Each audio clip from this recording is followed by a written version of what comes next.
The following program is paid for and presented by John DeMasi. The opinions expressed are not those of Town Square Media or station advertisers. WPG Talk Radio 95.5 presents Talk with a Purpose. Join the conversation by calling 609-407-1450. Now, the host of Talk with a Purpose, John DeMasi. Well, it's not John DeMasi, it's Seth Grossman.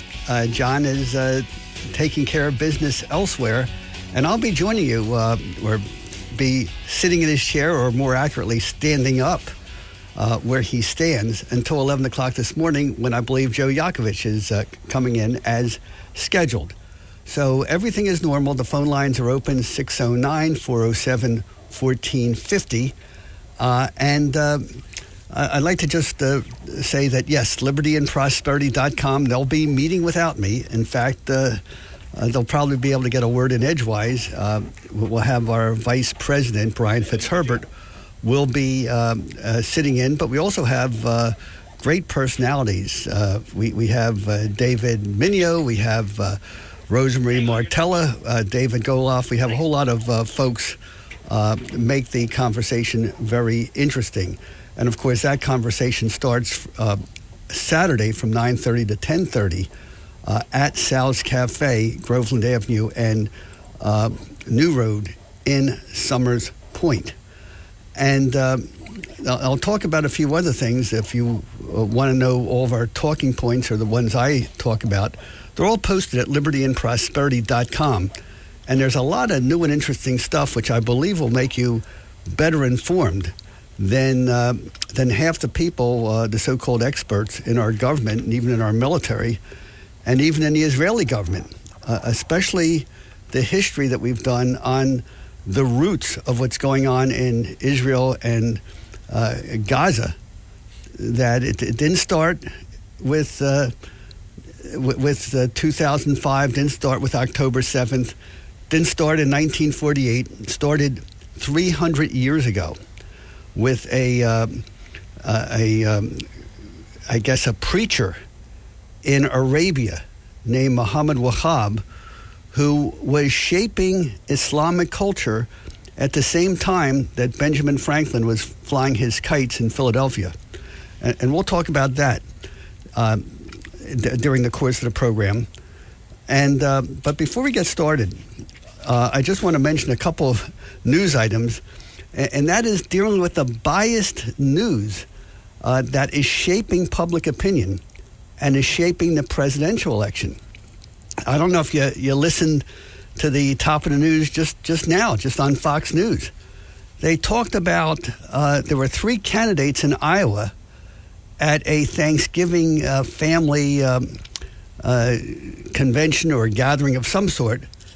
And the 3, of course, were Florida Governor Ron DeSantis, former South Carolina Governor Nikki Haley, and I guess a high-tech, billionaire called Vivek Ramaswamy. They're all there, but notice how Fox News only described what Nikki Haley had to say and what Ramaswamy had to say, and didn't even mention the name of Ron DeSantis. So, and if you have been following the race, you'll notice that Nikki Haley has been rising. Trump has stayed in the lead. And of course, Ron DeSantis has been losing support. And why is he losing support? Well, do you think the coverage of our so-called conservative media, like you just heard a few minutes ago, has something to do with it? We'll talk about it at 609-407-1450. Now, what I'd like to do, normally, of course, John DeMasi opens the discussion with about a 10-minute monologue, and then he normally brings me on, and I speak until the bottom of the hour. But since I'm here for the full opening 20 or 25 minutes, I'm going to sort of combine John's monologue with what I would say, and then open things up to calls starting with the 9:30 hour. First, a couple of items that it's funny how the most important stuff never seems to make the headline news. And I'll give you an example. Even though I'm retired as a lawyer, and even though I spend pretty much more time working at my retirement hobby of trying to save Western civilization with libertyandprosperity.com, I still have my phone number, my lawyer phone number, and I still get calls from people with legal questions. And I got a call about a situation that just shows the total absurdity of a government in America that has no common sense whatsoever. It was a gentleman who had applied for a job as a school bus driver. And he was denied because 25 years ago, he had a violation for possession of under 25 grams of marijuana. And he said, well, how can I get the job? And I said, well, it should be. It's so remote in time. Gee whiz, you must have been in your early 20s. He said, yeah. That was before I got married, before I got a job, before I did all these other things. So I've grown up a whole lot since then. And now with so-called legal marijuana all over the place, he didn't think it would be a problem. And I said, well, I'm sure that if you would contact the proper school officials, they would say that, you honestly disclosed your past problem. You're obviously well over it. You should be able to drive. So it turns out that that offense is called a disqualifying offense, and he cannot get a job driving a school bus because of what happened 25 years ago for a very minor offense that did not involve any what we call moral turpitude, any criminal criminal situation. But they did tell him that he could get the job if he got his record expunged. And I don't happen to do that anymore. It's a process that takes about 6 to 8 weeks where you have to notify various law enforcement agencies. You have to show you've had a clean record since, and they will expunge the record. And believe it or not, once you get a record expunged, it is legal to lie in New Jersey. You can legally say, I swear I have no previous convictions or no criminal record, and the state can't use it. It's gone from your records. So isn't this absurd? I mean, what difference does it make if somebody has a minor violation that does not affect their present character or ability to do a job today, or whether you force that person to spend about $1,500 and 2 months to get a piece of paper from a judge that says we're going to pretend that the criminal record did not exist. I mean, I'm putting that right up there with what I spoke about a week or two ago about you own a house on an island community like Brigantine, Atlantic City, Ventnor, Moorgate, Longport, Ocean City, and so on. And it's an old house. You want to put in a new bathroom. You want to put in a new kitchen. You want to get better windows and so on. And then you find out that you can't get any building permits unless you agree to spend $75,000 to raise the building 14 feet off the ground, supposedly to protect the environment and all that stuff. So what you used to have in America, we used to have a country where people were sort of rewarded for doing the right thing, punished for doing the wrong thing. And now in America, it's just the opposite. That if you try to follow common sense and do the right thing, the law punishes you. And if you do the most absurd things, you're rewarded. So just my thought on that this morning. The other thing I'd like to talk about, the Liberty and Prosperity teaching calendar.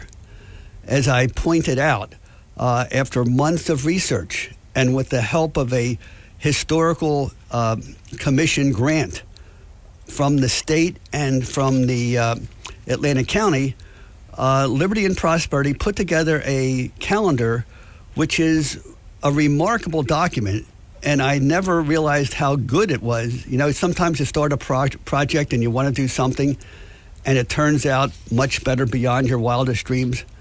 Well, that's what this calendar is about, because besides being a calendar, it tells an inspiring story every month about real people who lived in Atlantic City, in the South Jersey area, who gave us the culture of liberty and government that we have.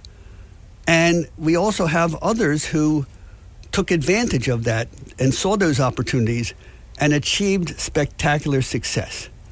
And the calendars, they cost us $2.50 to produce. We're giving them out in packets of 10 for $20.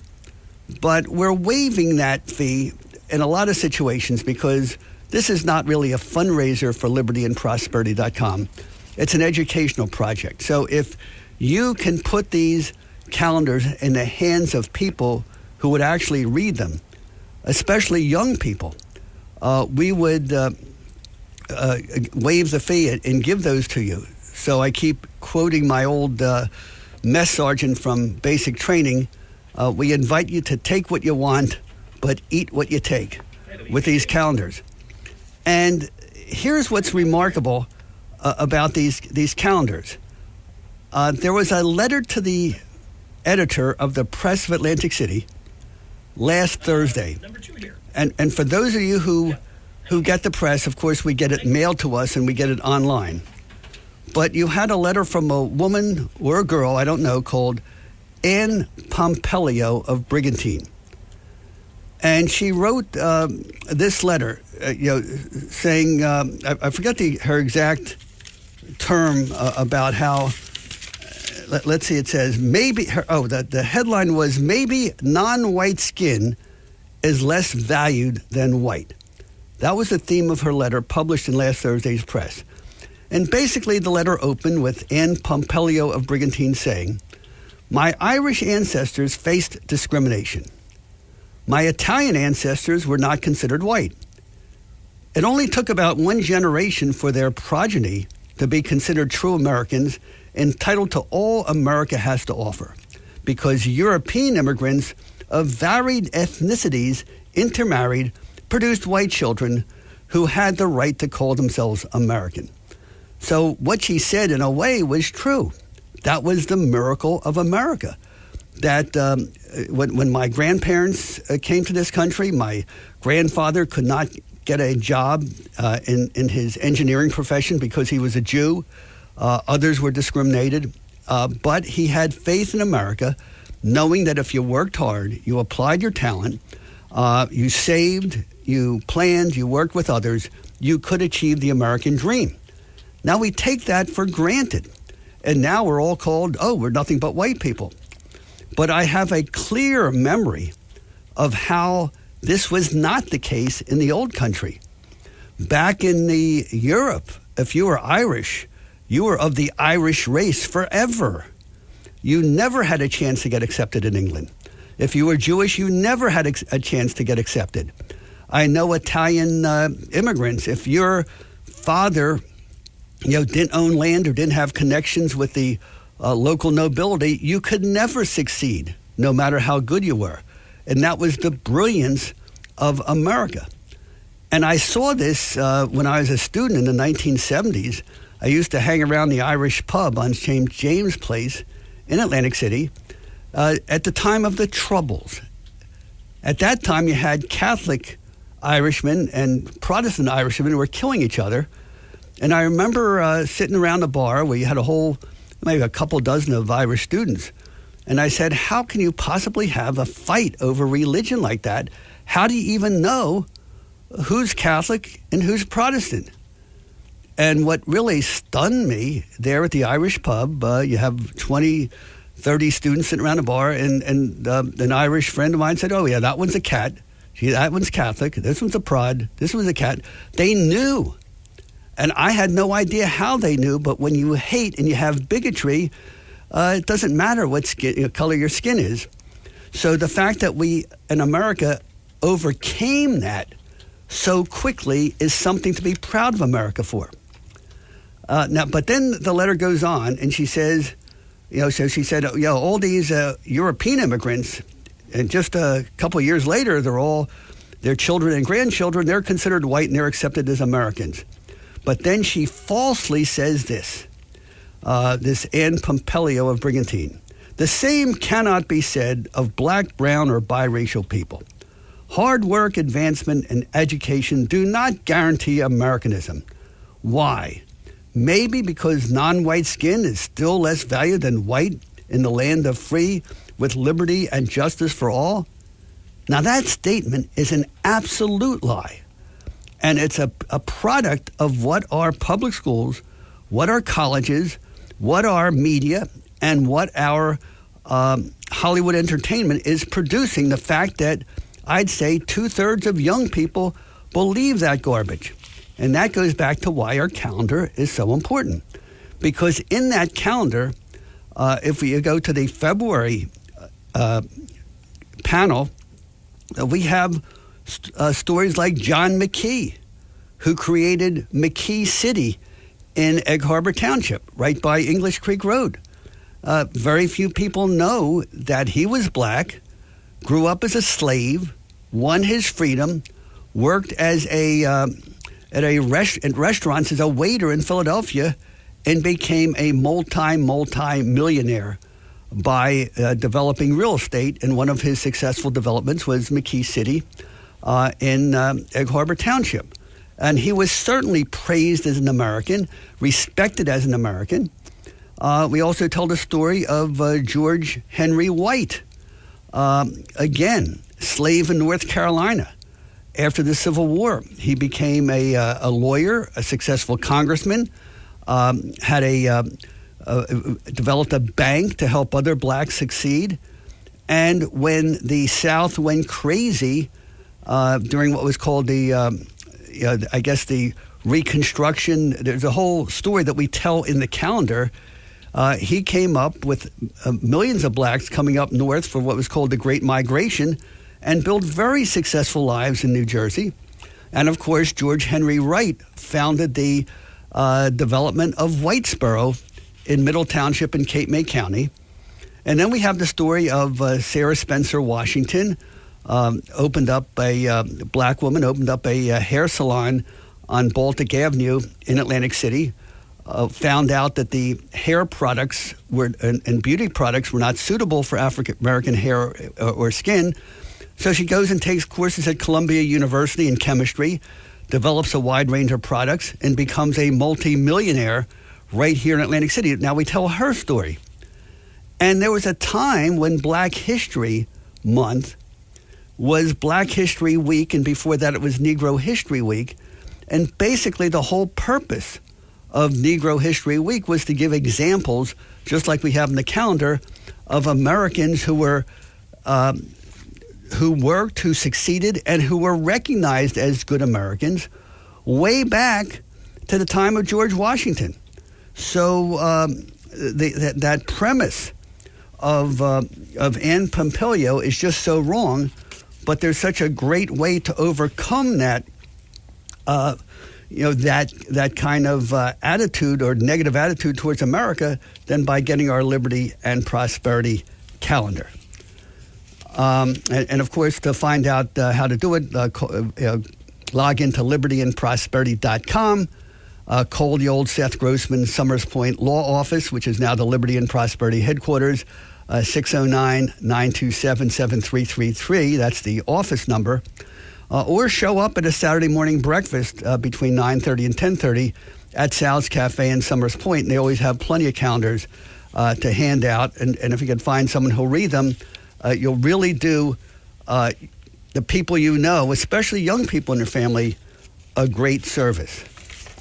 I'd like to do an experiment right now. I guess it's about 21 minutes after 9. And again, I'm going to take my normal break at 9:30 and then open it up to phone calls. And I see already we have John of Ocean City and Bob of Cape May waiting. But I'd like to talk about the presidential election. And actually, let's do an experiment. Let's have John or Bob of Cape May waiting on hold, and they'll be the first callers. But I'd like to do a snap poll of the election the way legendary Pinky Kravitz used to do it. He would just ask people to call in and not talk about the candidate, but just say which candidate they would vote for if the election were held today. And just give the name of the candidate, one quick reason why, and what their main source of news was. And that'll give us an idea as to where we stand in this presidential election. And he would always close it after 5 or 10 minutes because he just wanted to get a random sample of who happened to be listening to the program at that moment without giving people time to call up all their friends and have an orchestrated campaign for or against a candidate. So do we have any open lines there to do this, Chris? So I'm going to ask you, starting now, 23 minutes, to call in and tell me if the election were held today for president in the June primary of next year, please tell me on the air who you would vote for and why, and what your main source is. And of course, if you're a Republican, the choices are Trump, DeSantis, Haley, Vivek, and Chris Christie. If you're a Democrat, the choices are Biden, Gavin Newsom, and RFK Jr. or Michelle Obama. All right, we have George of Atlantic City. Real quick, who would you vote for if the election were held today? Absolutely Donald J. Trump. Okay, and the reason? The only one that's got the testosterone to straighten this ship out. Okay, very good. And what's your main source of news, George? I listen to all of it. Okay, thank you very much. Phone lines are open, 609-407-1450. If you'd like to call in, we're going to try this experiment to the bottom of the hour, if it works. And, of course, if it doesn't work and we don't get calls asking what your preference is, we'll just go on to the regular calling and my remaining 7 minutes of the monologue. So 407-1450, area code 609. If the election were held today and you were a Republican, and this were the June primary of next year, and you saw Trump, DeSantis, Haley, Vivek, and Chris Christie on the ballot, who would you vote for? If you're a Democrat and you saw Biden, Michelle Obama, or Gavin Newsom on the ballot, who would you vote for? Or would you vote for none of them or vote for RFK Jr.? All right, going once, going twice, phone lines are open, 609-407-1450. And by the way, if you call in for this does not count for whether you call in, because those who know me know that I have my own Grossman rule that I only allow one person to call in one show, one time to talk about one topic. But when I take these polls, I waive that rule just to get people to call in. Thank you. All right. WPG. And I'm going to eagerly wait for the calls to come in from Chris. Again, if the primary election were held today, Sean, where are you from? and we have 5 minutes left to the bottom of the hour to do this. Republican, would you vote for Trump, DeSantis, Nikki, Vivek, or Christie? Democrat, would you vote for Biden, or would you vote for Gavin Newsom or Michelle Obama? Okay, who do we have? Who's next? Joan from Absecon. Good morning. Good morning. Good If the election Seth. were held today, who would you vote for? I would vote for Donald Trump. Okay, the reason? His past accomplishments and the things that he did when he was in office. Very good. And your prime source of news? I can't bring myself to sit any length of time in front of these news things, but so I do. I just flip through the news stations. Okay, so it's various. Joan, thank you very much. Let's go to Sean of West Creek. Sean, who's your choice? Robert F. Kennedy Jr., he's an independent. He realized the Democratic Party is corrupt and their primaries are rigged. Okay, and your prime source of news? Hello. Atlantic City Press. Okay, very good. Thank you very much, Sean. Go on the air? All right. Yes. What's your name? I have two waiting in line, 609-407-1450. Who's next? Nobody's on? Yep. All right. So I'm going to call it an end. The experiment did not work all that way. We got basically 2 for Trump. Oh, do we get 2 for Trump or 3 for Trump? I forget now. with 3 for Trump and 1 for RFK Jr. And that just gives me 3 minutes to express my preference. And I would go for Ron DeSantis, governor of Florida, as many of you know. And my opinion is different from that of most of Liberty and Prosperity. In fact, our vice president, Brian Fitzherbert, is very much for Trump. But the reason I'm for DeSantis is, number one, that DeSantis understands the system and can talk the rhetoric into words. All right, I'm going to get the last one. Joe of Smithville. Are you calling in for your opinion? Yes, for the poll. Okay, could you make it a little louder in my earphones? I'm having trouble hearing. Yeah, for the poll. I would vote for DeSantis. I have left the Republican Party. I'm independent now.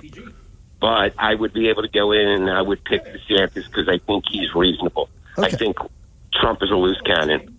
All right. Now, just so you know, under New Jersey law, when you say you left the Republican Party, if you voted in a Republican primary before, of course, you could vote in June.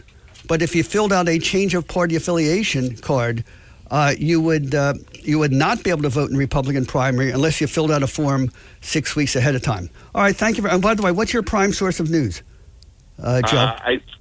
Fox and like online stuff. Fox and online. Very good. Thank you very much. All right, this will be the last one, and this is was it Gail? Oh, Gail of Galloway Township. If the primary election were today, who would you vote for president, Gail? Ron DeSantis. Ron DeSantis. Okay. My primary sources are Fox News, some newspapers, and television. I try to get a mix. Oh, very, very good. And your reason for DeSantis? Real one sentence? I feel a very sound person. I think he really has the heart of the country and the best things for the people. Oh, okay. Well, I kept everyone else short. So thank you very much, and feel free to call again if you want to talk in more detail. All right. It's now 9:29, and I didn't even have a chance to go into my the way I had it planned. I was going to have like 10 minutes of polling and 5 minutes to get my opinion in, but it turned out to be 10 minutes of polling and 1 minute for my opinion. So let's we take a normal break at the bottom of the hour. Let's do that, and then we'll go back to our regular order of business. And we have, when we come back, John of Ocean City waiting and Bob of Cape May. Joe Yocavitch is registered with, and securities and investment advisory services are offered through Brokers International Financial Services, LLC, member SIPC. Brokers International Financial Services, LLC is not an affiliated company. When it comes to you and your family's financial wellness, there are so many things to talk about. We could go on forever. To help guide you along the way, Joe Yocavitch has written a book called The Heart of Your Money, Inspiration for Financial Wellness. In the book, Joe talks about longevity, inflation, retirement surprises, and many other topics. For your free copy of The Heart of Your Money, call the office of Joe Yocavitch at JML Financial at 856-751-1771 or email Joe at jyocavitch@brokersifs.com. For over 37 years, Joe Yocavitch has been helping families throughout the area navigate the difficulties of a sound financial plan. You'll find Joe's approach to be different and not just the cookie-cutter methods that are prevalent in today's world. The path to your financial wellness and or retirement starts with a call to Joe Yocavitch at JML Financial Group. 856-751-1771. 856-751-1771. Or email Joe at jyocavitch@brokersifs.com. And this is Seth Grossman of libertyandprosperity.com, standing in, literally, for John DeMasi until the 11 o'clock hour when Joe Yocavitch comes in and tells you in financial terms all the depressing stuff that I tell you from a political point of view. So you definitely want to hear him. I closed the Snap poll, and it was 3 for Trump, 2 for DeSantis, 1 for RFK Jr., and of course, it has no validity other than a snapshot as to somewhat where this radio audience is. All right, let's go to John of Ocean City, waiting patiently. John, welcome to the program. You're on the air, but let me caution you, one call, one topic, and please do not read. Please tell us, your opinion as opposed to reading something. Thank you very much, John. You're on the air. That's fine, but if I stay on topic, and it seems like I'm going off topic, at least let me finish my sentence. Absolutely. Regarding presidents, I think Ron DeSantis would make an excellent president, but I think we need him for the next decade. He's a younger man. My first choice would be President Trump reelected. So anyway, all right, I'll bump Trump up from 3 to 4, so it's 4 Trump, 2 DeSantis, and 1 RFK. I got you in under the wire. All right, next, go ahead. Okay. This recent letter that surfaced, supposedly written by Osama bin Laden, it's almost verbatim to these Hamas pro-Hamas protesters out in the streets. Now, supposedly, that wasn't even his main focus. His main focus was never the Israeli-Palestinian conflict. Anyway, all right. By the way, I don't want to cut you off. I just want to add something because you're talking about something very, very important, very timely. It's been all over Twitter, the Osama bin Laden letter. And I'm going to give you all the time you need. I'm not cutting you short. I just want to give I'm sort of setting the table for what I think you're going to say. Now, after the September 11th attacks, those of us who remember it know that Osama bin Laden did a whole series of videos, of him standing in front of a cave with a rifle or a machine gun behind him, a Kalashnikov. And he'd be quoting from the Quran, giving Islamic law. And it was a real wake-up call where he actually explained what he did and why he did it and why Islam was at war with the West. And then suddenly, George Bush said, oh, no, we can't listen to him anymore. And he ordered all the networks to cut off those broadcasts. And he said it was needed to protect us from subversion by Osama, when in fact George Bush was preventing us from learning who our enemy was and how we could defeat our enemy. So it was a very despicable thing that George Bush did. The second thing is, and I'm just going to be brief about this, everything you need to know about Osama bin Laden is posted on our website, libertyandprosperity.com. I wrote 2 articles that were published by the American Thinker magazine, and they tell you clearly how Al-Qaeda and Osama bin Laden started 300 years ago with a guy called Wahhab, and how this Wahhabi movement, this war against Western civilization, had started, how deadly it was, and how it revived in Saudi Arabia with the Saud family, which is, by the way, intermarried with the Wahhab family, and the sophisticated Deoband school in India, how for 300 years it all led to Osama bin Laden. So I just want to put that out. All right, now the time is yours, John. Go ahead. Okay, I'm just wondering if that was an audio from Osama bin Laden saying that he was, that he was behind 9/11, or that was actually him holding a Kalashnikov AK-47 saying that. I don't know. Right. I'd have to look into that more. But anyway, I don't believe he was taken out on May Day 2011. And the reason why I don't think so is he wasn't hiding in a cave or a puckachi, which is an ordinary Pakistani house. No, he was caught in a puckachi. That's an ordinary Pakistani house over the border in Pakistan. He wasn't in a cave. He wasn't in a bunker. And he already knew that the Americans had taken Afghanistan by then. So what was he doing? Just a plain target. That's all. And also, well, let me answer that question. Let me answer that question because that's in that Liberty and Prosperity post.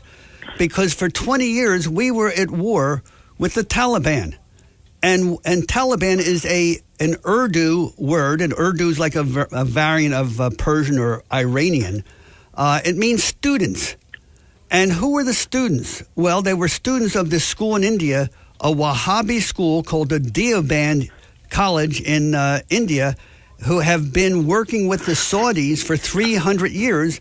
So here we were at war with the students, and yet our allies were the teachers of the students, the people who were running Pakistan, the people running Saudi Arabia. So, of course, bin Laden was a guest in their house, and, of course, they let him live comfortably until I guess it wasn't convenient for it anymore, and then they let him go.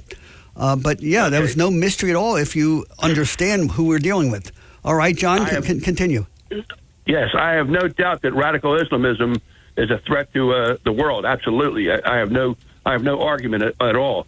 But supposedly his body was dumped at sea to honor an Islamic custom. Now, back in the 19th century, if you have 1,000 miles to go yet, your boat's traveling, your ship is traveling at 4 knots, which is less than 5 miles per hour, and the body's under rigor mortis, and it starts to stink the whole ship up. Yeah, you have to bury it at sea. But they could have put that body in a jet plane and had it at ground zero or Washington, D.C. within hours. So it makes me very suspicious about what's going on. Well, it's a shame we didn't have Black Jack Pershing. We had the same jihad going on in the Philippines in the early 1900s, and of course, what John Pershing did, who later led our troops in World War I, he would wrap the bodies in bacon and pork before burying them. All right, one more point, John, then I want to get to Bob and Kate May. Go ahead. Okay. This is not really off topic. It's about the deception that's going on. Randy Weaver was shot. His wife was shot to death pregnant, holding an infant child. Also, his son was murdered. And to keep his daughter from being murdered, he finally surrendered to the FBI. Supposedly, he was a white supremacist. Now, some of his best friends in Idaho, which is a part of the American Great Redoubt, were Native American Indians. He got along very well with them. He did go visit the surrounding Aryan nations' compounds, and he found out how radical they were, and he got into an argument with them. And he told the FBI, he says, "It's no way I'm going to go back there and tell them I'm with you now to be an informant.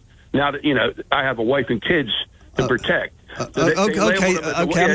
John. Okay, that's a whole different topic. I'm glad you brought it up, and I let you go there because you indulged me when I interrupted you. But all right, the Randy Weaver story, that'll be a story for another day. But thank you so much for calling in, John. Have a good weekend. All right, do we have time for Bob of Cape May, or do we take a break? Bob of Cape May, welcome to the program. You're on the air. Hello, Seth.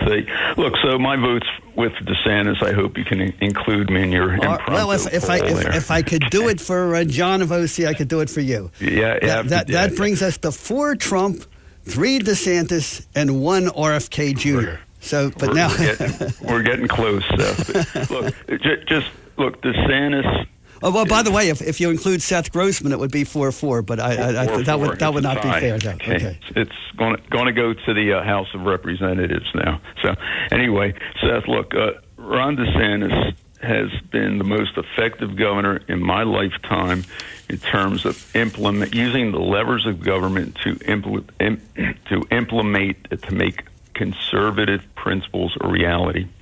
So, we've been complaining. Republicans, politicians, they give lip service, and conservatives have been complaining about the long list of items.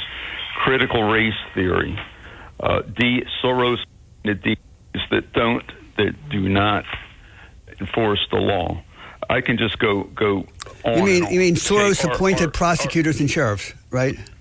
Correct, and I can go on and on here. The transgender teaching in schools, the indoctrination of our school systems, the higher education system that we've complained about. Well, Ron DeSantis has done something about that. All of those items and more. They all do not. Everything that we conservatives complain about does not exist in Florida. It just doesn't, because Ron DeSantis has made fundamental changes. New College in Sarasota, where I live in the winter, that was a liberal bastion. Nothing but garbage was being taught there. Gender studies, Afrocentric studies, everything dealing with hating this country. And those trustees were all fired. They're all fired. Now we have patriotic trustees that teach these kids the fundamentals of education now, okay? Not indoctrination, but the fundamentals of good scholarship. All right. Now, I just want to ask you, because we do have to break in 2 minutes. One of the big Trump issues is the stolen election and voter fraud.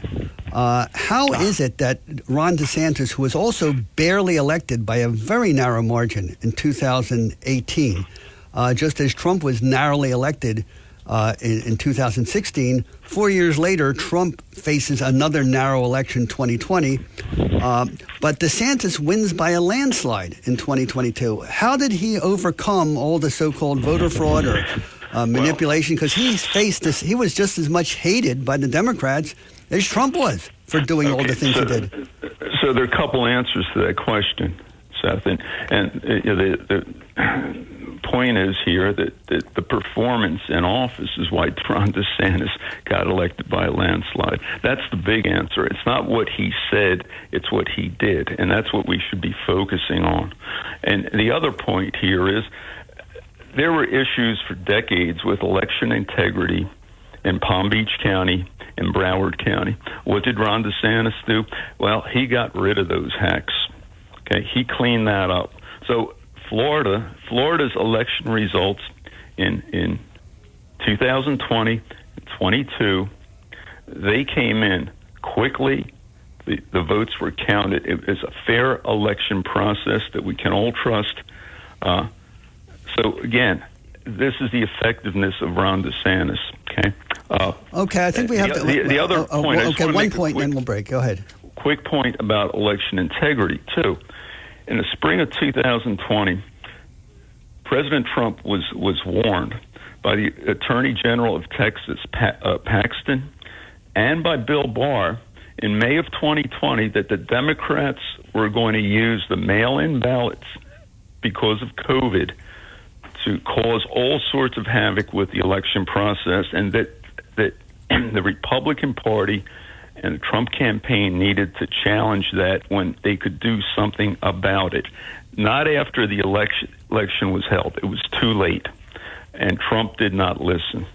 Forget that. You had the Patterson city election of May 2020, where every single thing that happened in November happened in Patterson, New Jersey, 8 miles away from that Bedminster, golf resort, right? That Trump has there. All right, I've got a break. Thanks for Bob of Cape May. We'll continue after the break. Thanksgiving done the right way, the B.F. Mazzio way. You do the meal, they'll do the rest. B.F. Mazzio, 601 New Road, Northfield, says that's the way to do Thanksgiving.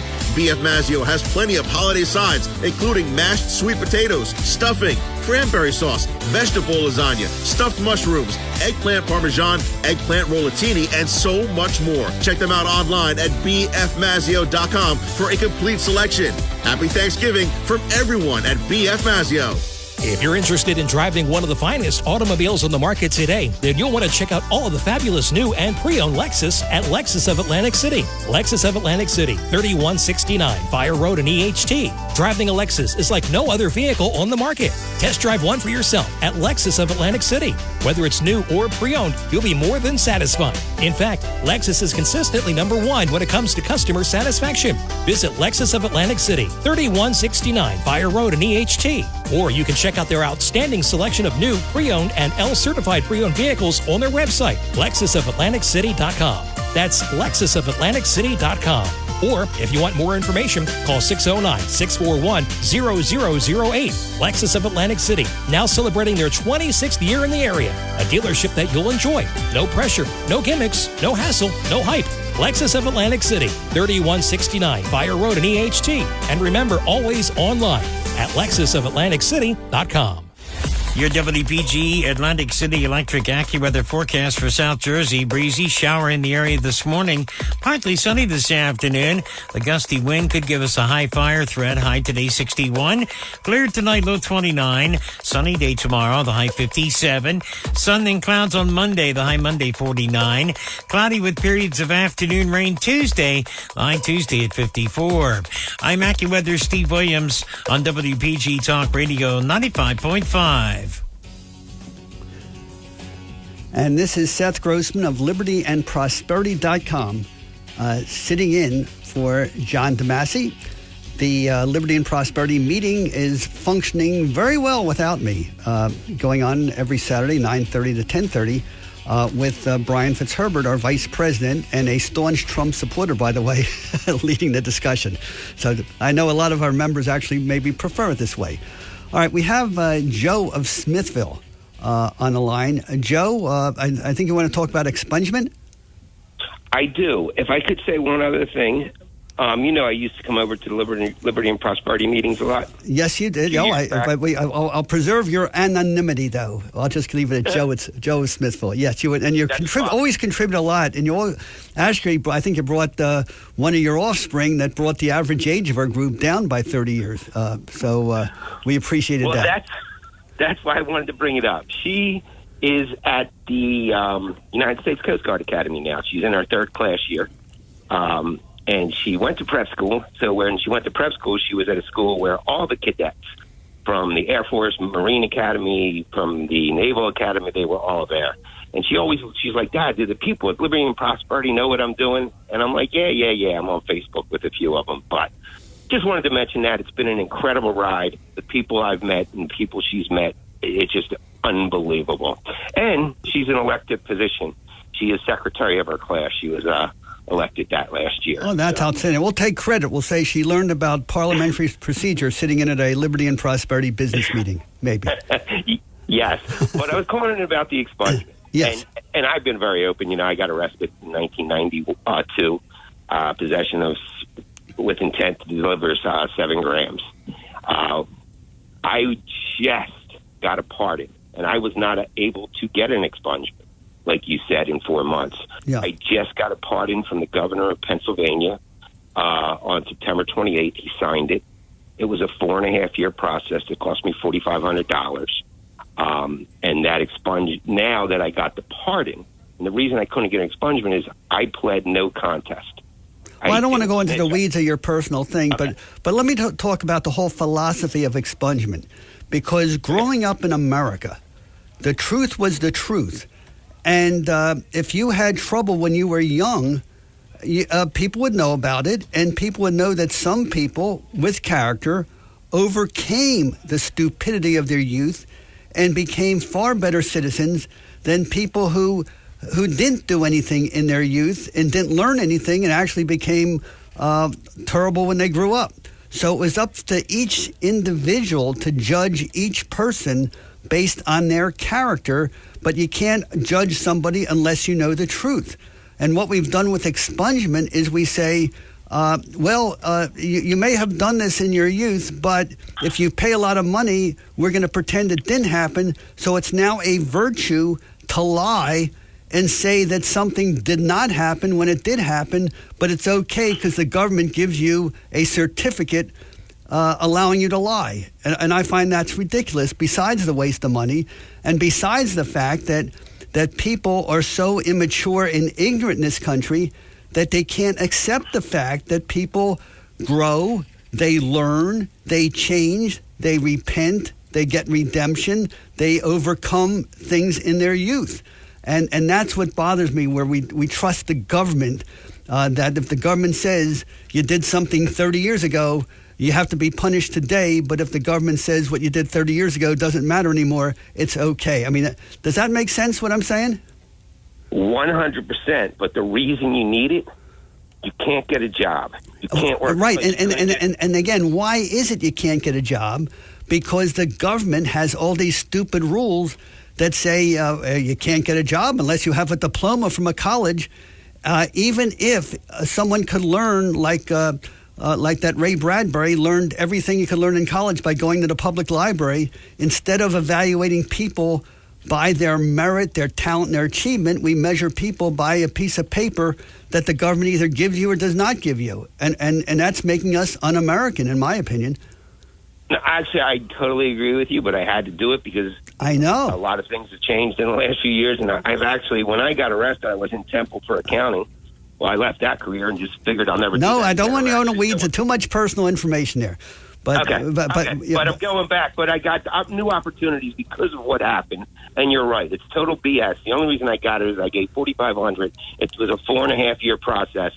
And now they're going to expunge it, and now I can go get any job I want, and I can also own a firearm. And that's the unfortunate thing, because when the government is corrupt and the system is corrupt, in order to succeed, you have to be as corrupt as the government to succeed, as opposed to the American virtues where you did what was right, and people could reward you if you were right, and it didn't matter what the government said or didn't say. That's what we've lost in America. Anyway, thanks for sharing your experience, and so glad to hear about your daughter. Now, all I could do is get someone else to take your place to bring a teenager to our meetings now, because our age is sort of getting up there. Thank you very much, Joe of Smithville. When it comes to you and your family's financial wellness, there are so many things to talk about. We could go on forever. To help guide you along the way, Joe Yocavitch has written a book called The Heart of Your Money, Inspiration for Financial Wellness. In the book, Joe talks about longevity, inflation, retirement surprises, and many other topics. For your free copy of The Heart of Your Money, call the office of Joe Yocavitch at JML Financial at 856-751-1771 or email Joe at jyocavitch@brokersifs.com. For over 37 years, Joe Yocavitch has been helping families throughout the area navigate the difficulties of a sound financial plan. You'll find Joe's approach to be different and not just the cookie-cutter methods that are prevalent in today's world. The path to your financial wellness and or retirement starts with a call to Joe Yocavitch at JML Financial Group, 856-751-1771, 856-751-1771, or email Joe at jyocavitch@brokersifs.com. Joe Yocavitch is registered with and securities and investment advisory services are offered through Brokers International Financial Services, LLC, member SIPC. Brokers International Financial Services, LLC is not an affiliated company. And this, am I on yet? And this is Seth Grossman of libertyandprosperity.com. But because I'm a guest host, I'm not speaking for libertyandprosperity.com, although I invite you to look at all the new stuff we posted on our website. I guarantee you what we wrote about with the Wahhabis and the radical Islam, what's going on in Israel. If you read that, you'll probably have more information and be more knowledgeable than 80% of the so-called experts in the National Security Agency, the military, including the Israeli military. Phone lines are open, 609-407-1450. I want to make two comments of the Trump versus DeSantis thing from looking at the big picture. The big picture is, forget Trump, forget DeSantis, go back 100 years. What's the biggest problem with Republicans during the past 100 years? And the difference is the Democrats get in, and right away they implement their radical left agenda to screw up the country. Starting with Woodrow Wilson in 1913, gave us the income tax and the Federal Reserve. Messes up the country. People vote Republican for a return to normalcy, and we have Warren Harding and Calvin Coolidge, Republican presidents in the 1920s. And they were great presidents, no matter what your woke history books say. In fact, in Margate, you have a Coolidge Avenue and a Harding Avenue in Margate, right after Washington, Adams, and Jefferson Avenue in Margate. But even though the Republicans got in, and even though they cut the income tax, and even though they used the Federal Reserve less than the Democrats, they didn't get rid of it. So even though you have Republicans, they do not undo the damage that was done by the previous Democrats. Same thing with Franklin Roosevelt. New Deal, it gives us all these wasteful government programs, gets people to get in the habit of voting for a living instead of working for a living. Then we have Republican, we have Eisenhower.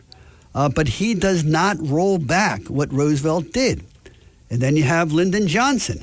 He puts the Great Society. He does the open borders, increase in immigration. Really does a lot of damage to the country. We have the Republicans get in. Richard Nixon, Gerald Ford, even Ronald Reagan does not undo the damage. So you see the pattern here? Obama did a whole lot of damage. Trump comes in and says, okay, I'm better than Obama. Well, yeah, you are better than Obama, but you didn't undo the years of damage that Obama did. You didn't reverse the policy. You didn't fire the Obama people. You didn't replace them with good conservatives. You didn't repeal the Obama laws, even when you had the majority in the House and the Senate. And you made too many enemies for personal reasons that had nothing to do with business. So that's one argument.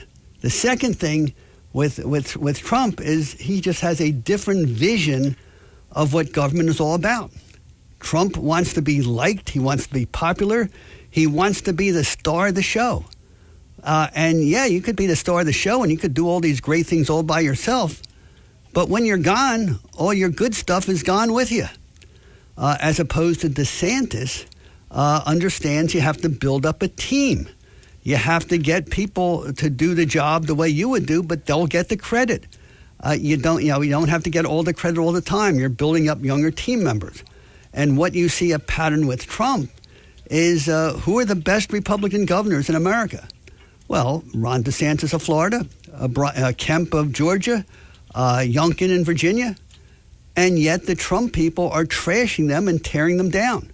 If you want to have a good team, you build up your younger players because the goal is for the team to win, not you to win at the expense of your team. So that's my, I don't want to call it a rant, but that's my discussion on that. And how much time we have left? We have 2 minutes left. Let me go into the next topic. Two tragic topics, which I could just touch on. In Barnegat, you had two parents, a 71-year-old father, 69-year-old mother, Eugene and Cheryl Mulgrew, had their 34-year-old son living with them. And then they got in a discussion over doing chores around the house because the 34-year-old was living in mom and dad's house. And they were talking about maybe the 34-year-old should pay his way, help keep the house clean. To make a long story short, he threatened to kill them. The parents called the police. The police were unable to do anything. The next day, the 34-year-old son stabbed the parents to death. Something very similar in Wildwood. 15-year-old had an argument with his mom in Wildwood. Mom called the police. Kid locked himself in the room. And next thing you know, that when the police get there, the 15-year-old charges the police officers and stabs the officer. He's being held for a variety of charges. But the fact that these kids committing this violence, no sense of right and wrong. And we have to ask ourselves, how much of this is related to this socialist idea in our culture that if there's a problem in your life, it's not your fault, not your responsibility. You could just lash out and blame everybody else for your problems. That's not the American character. And if we don't change things quickly, this is not going to be the America we know. LibertyandProsperity.com. We'll be back.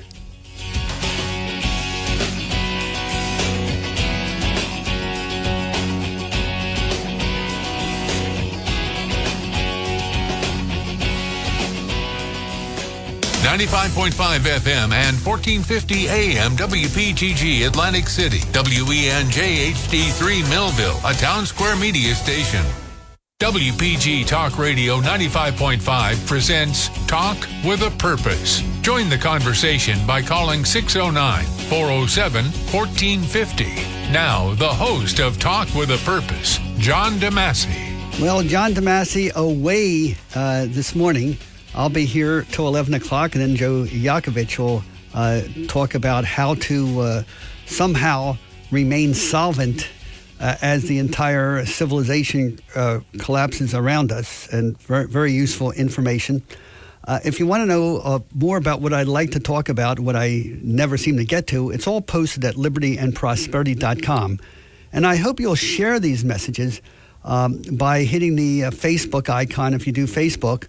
On every article, and it just shares what you've read to all your friends, and same thing with Twitter or X. The other good thing about the Twitter or X icon is it puts the link in a quick little headline.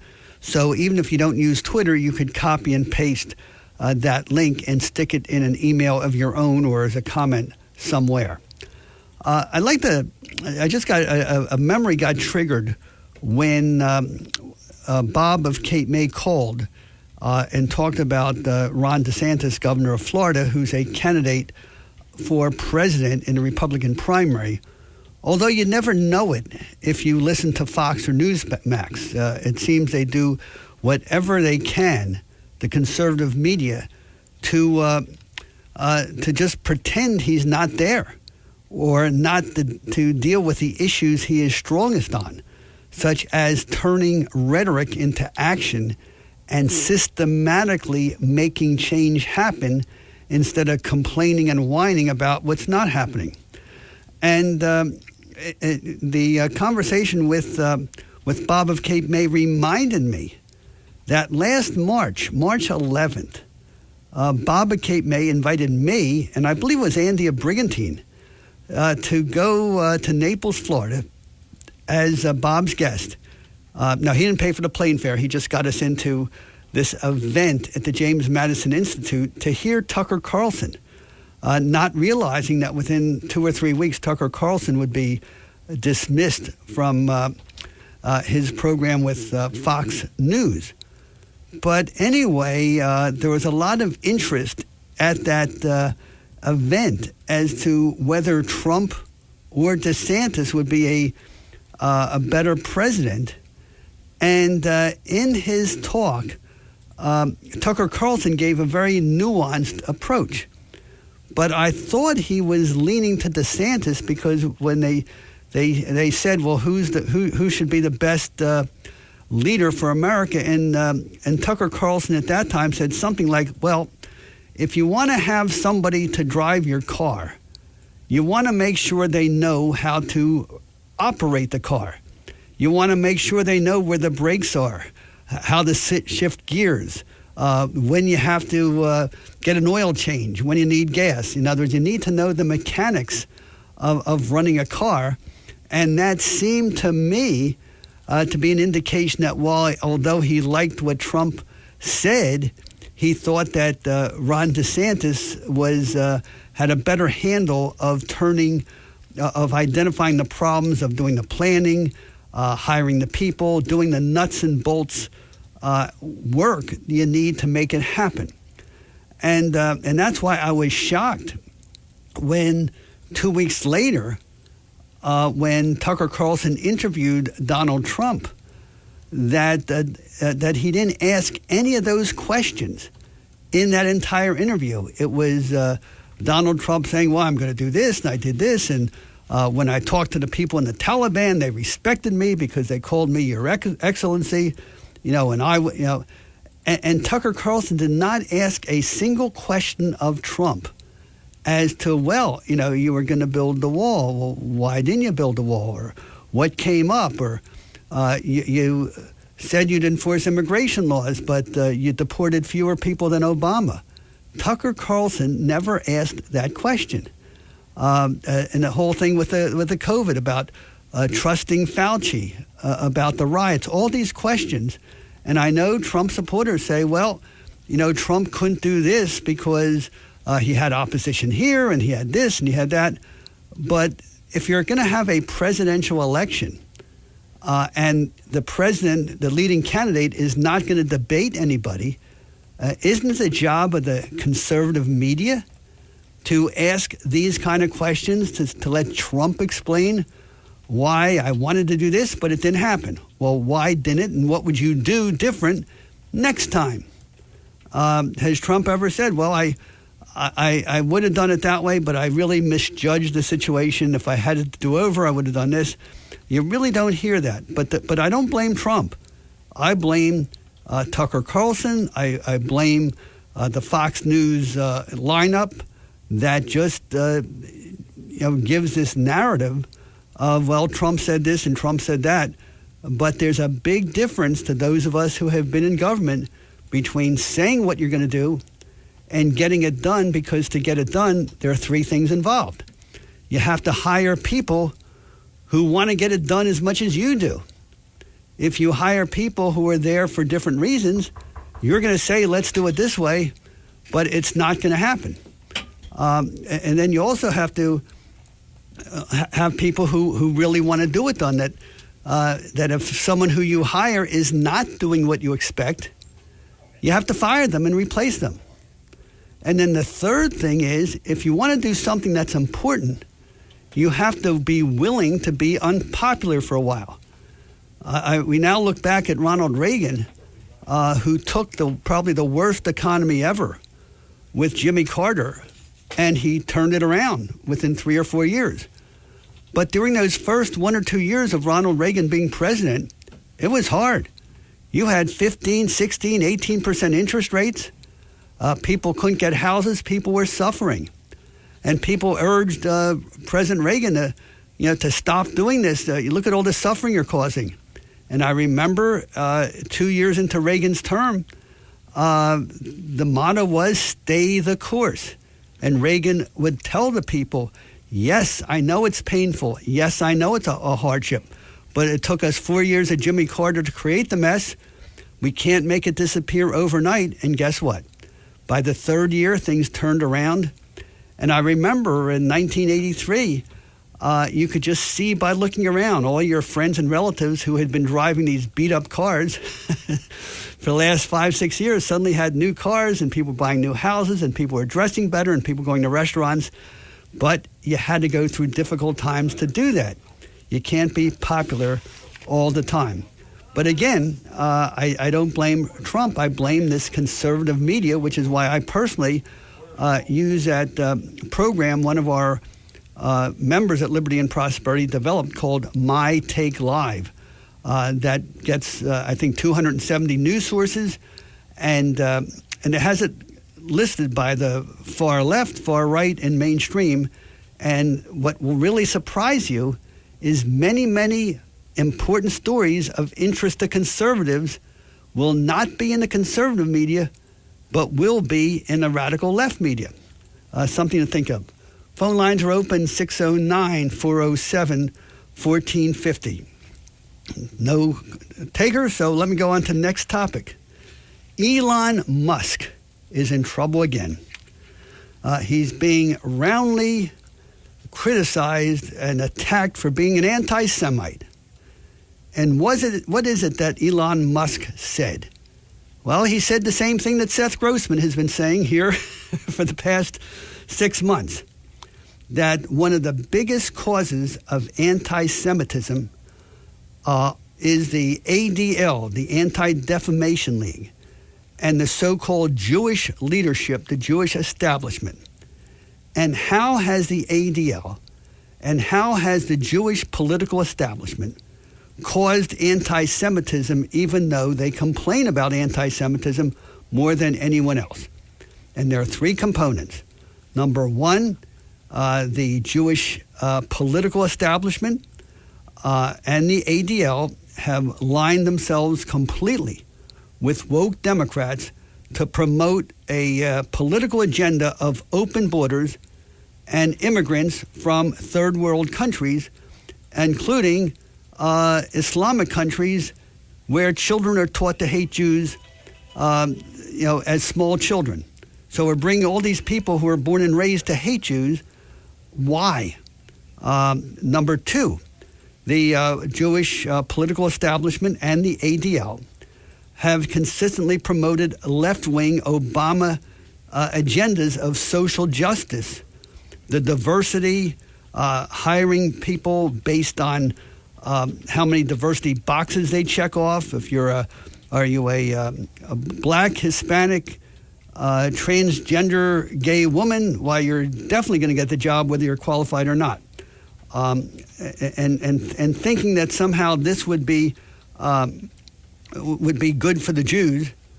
And then the third component is attacking the real friends of Jews and the real friends of Israel, namely Republicans, evangelical Christians, and conservatives.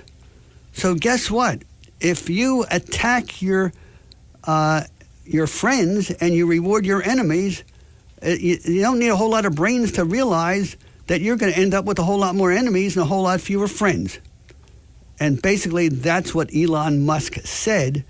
And now he's being attacked by the mainstream media as being anti-Semitic. That's ridiculous. Another thing that's going on, and there is a lot of anti-Semitism, and some of it is ridiculous, but it's hateful and it's real. And one of the worst things I've seen is the idea that the September 11th, 2001 attacks on the World Trade Center were committed by the CIA, the United States government, in cahoots with Mossad, the Israeli government, to create hatred of Arabs. And as ridiculous as that is, there are many, many people in the mainstream starting to buy into that, including the Vivek Ramaswamy made a couple of incidents like that. And also, I forget the name of another influencer who I used to like, who did the Blexit. Candace Owens has been making remarks like that. And it's pure ignorance to say, and the big argument was, we all know how backward the Arabs are. So how could the Arabs possibly have done something as sophisticated as blowing up the World Trade Center? It had to be an inside job. But again, if you would go to our libertyandprosperity.com website, and most of the sources that I used was this brilliant 400-page book by Charles Allen, one of the leading historians of India. He was a British historian whose family had been involved in the government of India for more than 100 years. So he had his family experience, and he admitted in 2001 that he thought he knew everything of Indian history, but just found out he had learned nothing because he failed to realize the importance of the radical Wahhabi Islamic doctrine in Indian history and in the history of Saudi Arabia. But once you realize how for 300 years the Wahhabi cult that started in Arabia at the same time that Ben Franklin was flying his kite in Philadelphia, that for 300 years these Muslims were so sophisticated that they basically defeated the Russian Empire, the Turkish Empire, the French Empire, and the British Empire, and we're saying they're a bunch of dummies who don't know what they're doing? We'll talk a little bit about some of the techniques they used, but we have, who's that, Mary of Marlton? Welcome to the program. You're on the air. Good morning. I happen to like Candace Owens. I like Turning Point.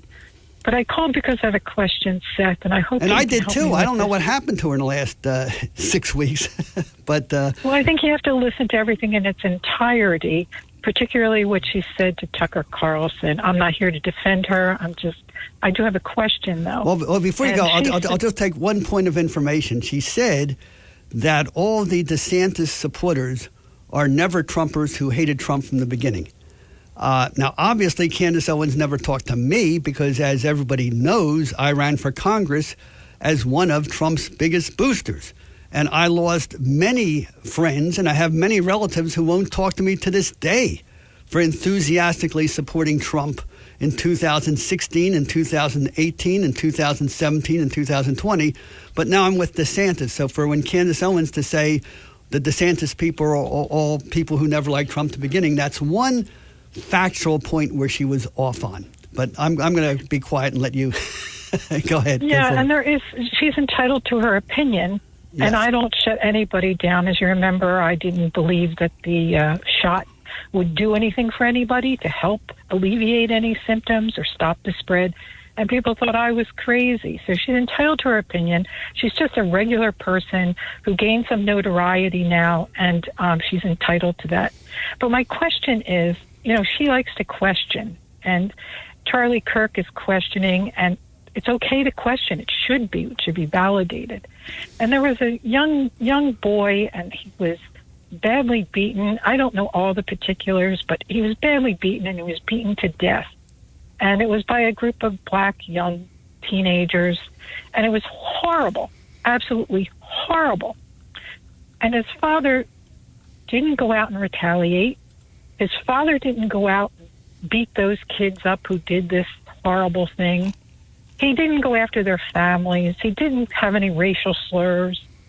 And yet, what happened in Israel, and I'm not really following it, I have to be honest, but it seems like something horrible, beyond belief, again happened. And yet it's like an eye for an eye. And I'm really morally trying to fight this thought in my head because, things happened to me, and I couldn't take my matters into my own hands. I had to let the legal system play out, similar to Trump. Sometimes it's against you. And I'm just, this eye for an eye kind of thing. Well, first of all, it's not revenge. That has nothing to do with it. And I'll try to explain because it'll take some time. So be patient with me. But I'm struggling. Okay, but wait. But what's going on in Gaza has nothing to do with Palestine. Has nothing to do with refugees. In fact, if you go to our Liberty and Prosperity post, I thought I went out there when I was giving reasons why America should support Israel.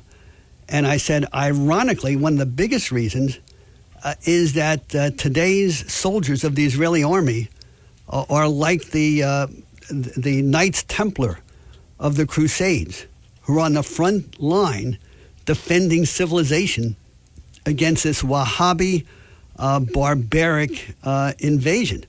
And it's a very sophisticated invasion. Let me tell you what's involved in it. I got to stop you there because, the Masons say they're doing the same thing. They say a lot of they think that they're from the Knights Templar. Yeah, I am on a personal level. Okay, I'm talking to personal. So the question is, what are they fighting for? What is Hamas fighting for? The first thing you have to do is the Hamas. It's an abbreviation for Harakat Makawana al-Islami, which means it's the movement for Islamic perpetual or continuing war. So again, it has nothing to do with Gaza. It has nothing to do with Israel. It has nothing to do with what happened 75 years ago. It's the idea that someday the entire planet must be Islamic and submit to Sharia law. That's the doctrine that Wahhab came up with in the 1700s. And he basically said that the reason that Allah no longer favored the Muslims and allowed the Christians to dominate the world in the 1700s is because the Muslims had departed from the doctrine of Muhammad, which was continued jihad, continuous suppression of women, no music, no dancing, no literature, no free speech. Everything had to be done exactly as Muhammad did it during the Dark Ages in Arabia. And anyone, whether you're Muslim, Hindu, Buddhist, Christian, or Jewish, will be killed if you do not submit to that rule. So that's what we're dealing with. And that's a very unpopular doctrine. So what the Wahhabis have been doing for 300 years, they've been calling themselves the protector of local interest. So the Wahhabis would go into India and blame every problem going on in India and Pakistan and Afghanistan on the British. They'd go into Algeria and blame every problem on the French. They'd go into Israel and blame every problem Muslims had on the Jews. So it was all fake. In fact, when I published my article in American Thinker, someone said, you know what? To the Wahhabi Islamic extremist, they care as much about Israel and Palestine as Hitler did about the Sudetenland. It's just a pretext to start a war with all the Muslims against all the anyone who's not Muslim.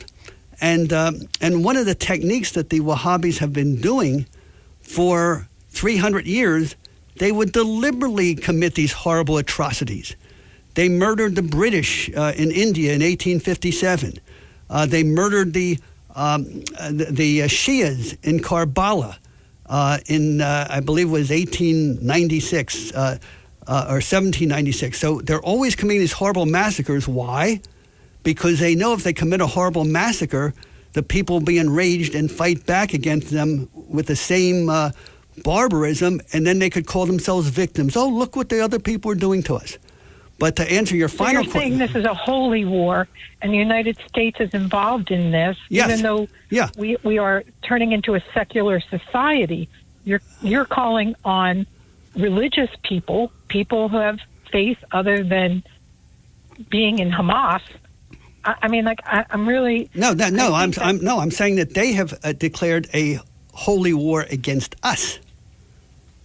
And if you're not Muslim, if you don't submit to Sharia law, then they want you dead. And you're right. I struggle with that. I have to tell you again. Right. Like, I know Muslim people. I'm not saying I've ever celebrated a holiday with them or anything like that. I'm not close to them.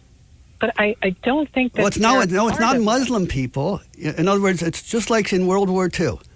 You say, "Oh, I know good German people. They're good people. They're charitable. They're kind. They do this," but it didn't matter because they weren't running the government. Hitler was running the government, and the Nazis were running the government, and the SS was running the government. And if you didn't do what they told you to do, they would kill you.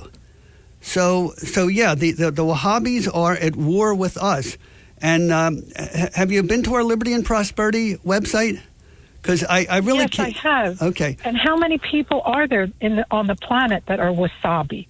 Out of 7.5 billion people, how many would you say? Well, there's a billion Muslims, and the sad thing is, and if you would have asked me this question 50 years ago, I would have said very few are Wahhabi. But because the Wahhabis have been so good at using the Deoband school in India, and there's a whole history of that which I explained in my. And by the way, my post, I did a 1,200-word essay, really gives you the highlights of a 400-page book by Charles Allen called God's Terrorist. But basically, what we see with Hamas, which again is the abbreviation of the movement for the perpetual warfare of Islam, is really a combination of the Deoband school, funded, which is a sophisticated school, going back for the most, advanced academic techniques, combined with the unlimited oil money of the Saudis, which of course is a Wahhab state, and they also brag, by the way, that Muhammad wiped out, the Roman Empire, the Greek Empire, and the Persian Empire in 50 years. And his greatest weapon, they brag about, is deception. To not have your enemy think that you want to kill, they want to kill you. So it's it's tough for civilized people to wrap our heads around, because we assume we're good people. We've been raised, love your neighbor as yourself. Americans especially have been trusting and treating other people fairly. But to the Wahhabis, that's a sign of weakness. That's how they're going to divide us, disarm us, and then kill us unless we comply. It's a tough sell, and it's something few people can possibly believe, but that's what we're dealing with right now. Oh, by the way, your final question. You said, well, that the Israelis are in Gaza for revenge. No, they're not there for revenge. They are systematically killing the military that caused the attacks. Now, of course, civilians are being killed because, as far as Hamas or the Wahhabis are concerned, they have 15, 20 children each. Each fighter has 2 or 3 wives. So as far as they're concerned, if 5 or 6 of their children get killed by the Israelis, they're martyrs who are going to life in paradise just as much as a fighter. And what they're doing... The father in Las Vegas couldn't take matters into his own hands. I can't in my life. No, but I'm just having a hard time with that. What would you... I did see something on the internet that said... I don't know if this is true, but it was on the internet that... It must be true. It was on the internet. Has said that Palestine, like he held up an actual picture of the Middle East when he was at the UN, and it didn't show Palestine. So I don't know. I mean, what was that? Like, I'm really struggling with this. I hope you read the stuff, and maybe we could talk about it in the future. But the bottom line is, when Hamas killed the 1,000 women and children and raped the women and mutilated the bodies and put the babies in the oven, did all that horrible stuff, they deliberately were as horrible as possible, knowing that Israel could not ignore it. And what they expected Israel to do, they expected Israel to send their soldiers into those tunnels and fight hand-to-hand with Hamas in the tunnels, and that way they'd kill about 5,000 or 6,000 more Israeli soldiers. What the Israelis did, they didn't play the game. They just bombed the hell out of those tunnels, killed most of the fighters, and since the war started, Israel suffered 1,400 dead, being at peace with Hamas, and suffered 48 casualties fighting a war with Hamas. because the rules of engagement Israel is following is they're going to kill the fighters wherever they are. They're doing the best they can not to kill any women and children. But if Hamas is launching the rockets and shooting machine guns in the same room that they have their women and children, usually not their own wives and children, by the way. Usually it's somebody else's wives and children. Yes, women and children will get killed, but how do we end the war against Japan in World War II? How do we end the war against Germany?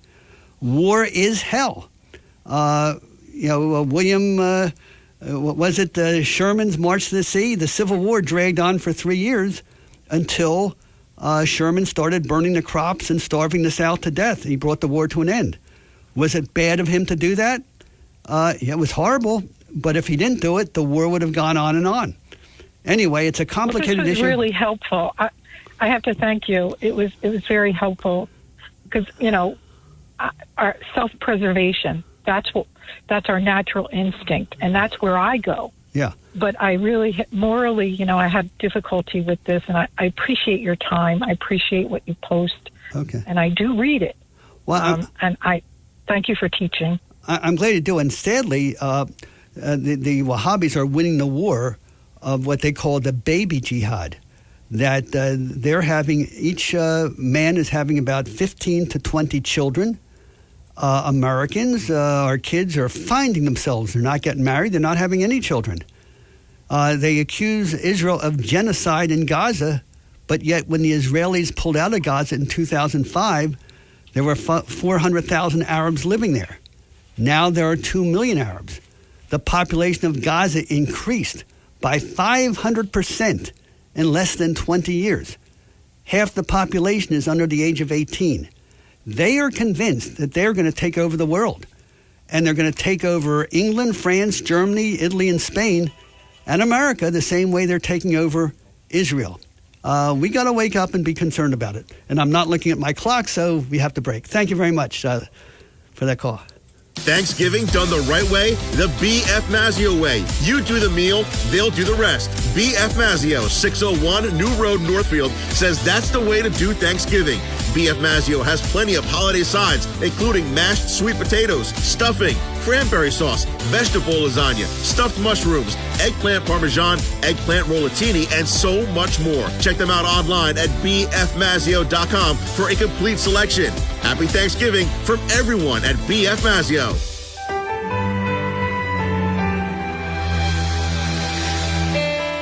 I'm Seth Grossman for libertyandprosperity.com. Last month, American Thinker published an article I wrote about the war in the Middle East. I call it 13 key facts about Israel that are known by very few Americans. I invite you to Google it or look it up at libertyandprosperity.com. One is that Palestine was never an Arab nation. It was the name that a Roman emperor gave to Israel after he crushed a Jewish rebellion there. Another is that most of Israel or Palestine was mostly empty malaria swamp and desert until about 100 years ago. Most Arabs did not move there until after Jews drained the swamps, watered the deserts, and planted trees and crops. Learn more about these and other important facts about Jews, Christians, and Arabs in and around Israel. Visit libertyandprosperity.com. Help us reach more people, join our weekly breakfast, donate what you can to keep us on the air and online. libertyandprosperity.com. And this is Seth Grossman, standing in again, and I'm getting tired here, but it's better than sitting, for John DeMasi. The phone lines are open, 609-407-1450. And as we speak, Liberty and Prosperity is, if you're listening on Saturday morning as we speak, Liberty and Prosperity is meeting at Sal's Cafe at Groveland Avenue and New Road in Summers Point. And if you haven't picked up that calendar yet, the teaching calendar, it's so much more than a calendar because it gives for each month an inspiring story of the people who made Liberty and Prosperity the motto of New Jersey, and other great stories of people who took advantage of those opportunities to achieve spectacular success. And it didn't matter if you were black, white, whether you were from Syria, Italy, Ireland. We tell all the stories in there, and we also tell the story of the real Nucky Johnson and the real Commodore that were in Boardwalk Empire. Real quick, before I get to Andy of Brigantine, I just want to point out that you heard the previous caller, and of course I forget her name. Mary of Marlton was saying that what Israel did or is doing in Gaza is retribution. That you killed 1,400 of our people, so we're going to kill 10,000 of your people. That is not the case at all. It's simply military tactics. That the plan of Hamas was to murder and brutally murder and rape and torture and commit such despicable things against Jews in Israel that Israel would have no choice but to invade them, because if Israel would do nothing, then there'd just be another even worse attack. But of course, Hamas, or the full name, of course, the Movement for Continuous War by Islam, they had been planning this thing for 10 or 15 years. Of course, I got to get another Trump thing in. Yeah, well, when Trump was president, Hamas was also building those rockets, building those tunnels. They were preparing for years for what they did. They just didn't happen to get mad and do it one day. So they prepared for years, the tunnels, the rockets, all designed, stockpiling weapons. And they would force Israel to attack them, and then they'd be ready in their tunnels and in their bunkers and with their mines and with their booby traps. They were prepared to kill hundreds of Israeli soldiers.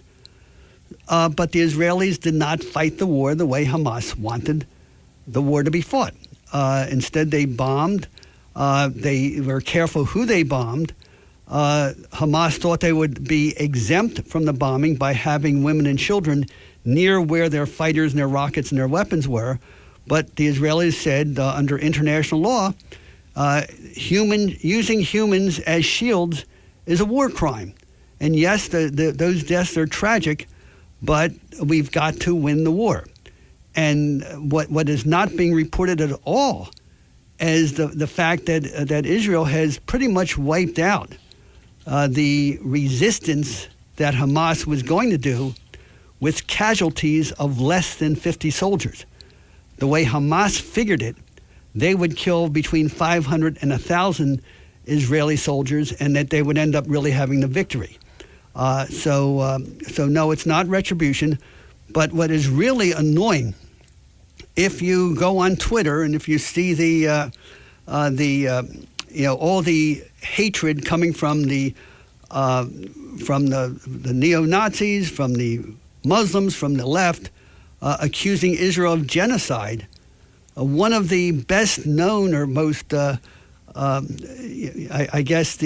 most widely distributed claim was a professor, college professor, specializing in Holocaust studies, called Raz Siegel, denounced Israel for genocide against the Arabs of Gaza. And guess where that professor works? He is employed at Stockton University, right here in Atlantic City, in Galloway. And he's being paid with money donated by Holocaust survivors to promote the Holocaust. And so Jews have hired a college professor to teach the evil of the Holocaust, and that professor is now denouncing Israel. And by the way, if you want to know the cause of the Holocaust, very, very simple. It's called socialism. And I'm just going to be very quick because I do want Andy to... in fact, before I break, I just want to point out that the key to the Holocaust is National Socialism. And socialism is the basic idea that if there's something in your life that you don't have, you have the right to take it from somebody else.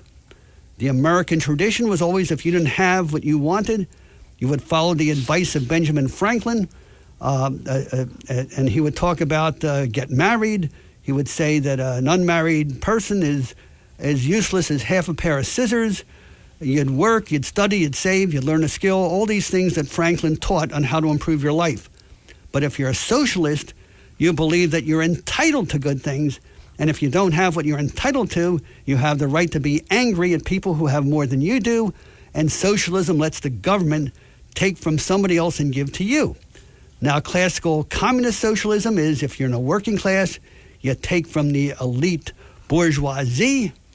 But National Socialism just twisted it, that if you don't have what you want, you don't have to attack and steal from all the rich people, just the Jews. And that's how International Socialism became National Socialism, or Nazi for short. And really, this Wahhabi Islam is very similar. It's a form of socialism, which is probably why the left and the Wahhabis get along so well.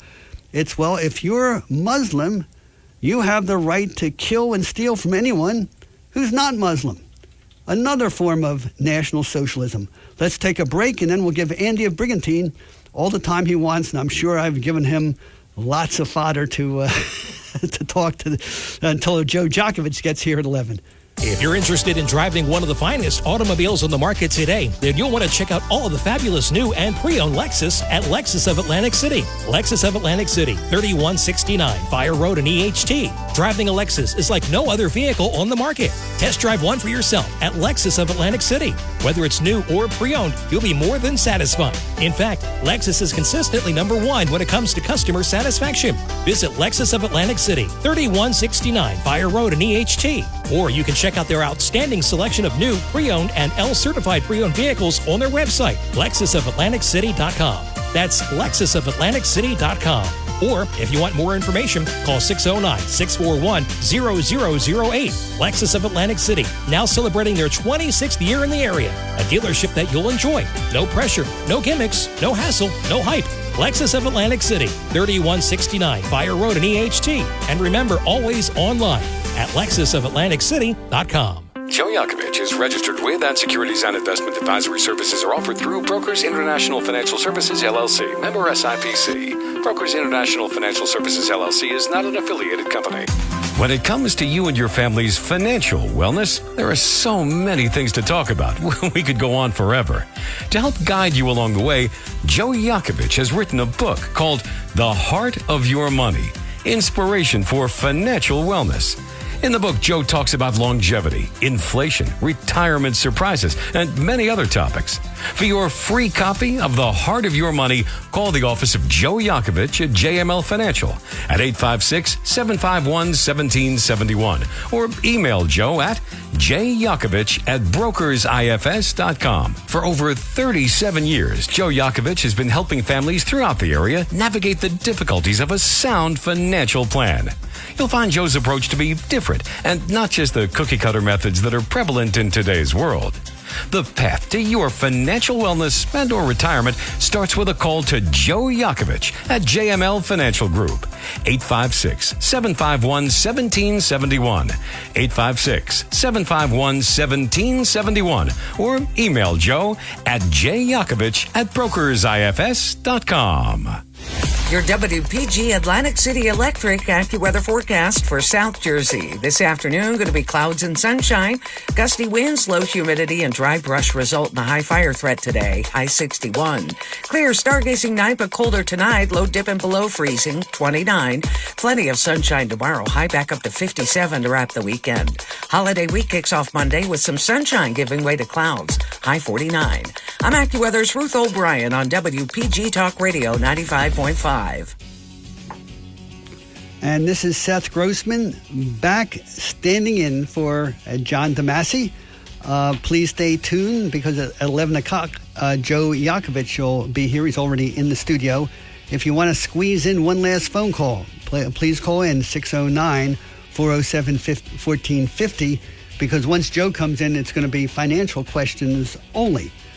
We have a patient, Andy of Brigantine. Before you get to Andy, I just want to give a little inside baseball that just a few months ago, 6 months ago, I guess, or 7 months ago, March 11th, Andy of Brigantine and Seth Grossman of Liberty and Prosperity and Bob of Cape May were sitting around a table at the, I guess it was the Ritz-Carlton in Naples, Florida, at an event to hear Tucker Carlson giving one of his last speeches while he was still at Fox News. So since then, I guess we've gone in slightly different directions, but let's give as much time as he needs to Andy of Brigantine. Andy, welcome to the program. Morning, Seth. My, how the world has changed since March 11th, huh? Yeah. You had mentioned last week, and I think I caught a little bit of you this morning. Could you make it a little bit louder? I just want to hear. Andy, yeah, go ahead. I'm just making my volume in my earphones louder. Go ahead. Okay. So you had mentioned the idea of conquering the world with our women's wombs. But, the rest of that is through immigration and by using your own freedoms against you. And we have now seen this throughout Europe. All this radical Islamic problem that we're seeing throughout Europe is a self-inflicted wound. Britain did it to itself. Germany did it to itself. France did it to itself. You're allowing in millions of people, unfettered multiculturalism. There's people of different cultures, different backgrounds can live together in the same country if the new people who are coming in become members of that country and adopt to their ways and their language and their rules and their laws and their culture. But we're not seeing this. We're seeing people coming in who want to bring what they had in their own country to these new countries, and it simply does not work.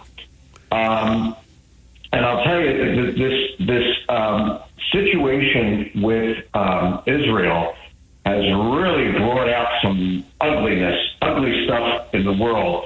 And I don't know if you talked about this morning. There's now a new trend where you have young people on TikTok now who are praising Osama bin Laden because they've read Osama bin Laden's letter to America, which I'm sure you talked about.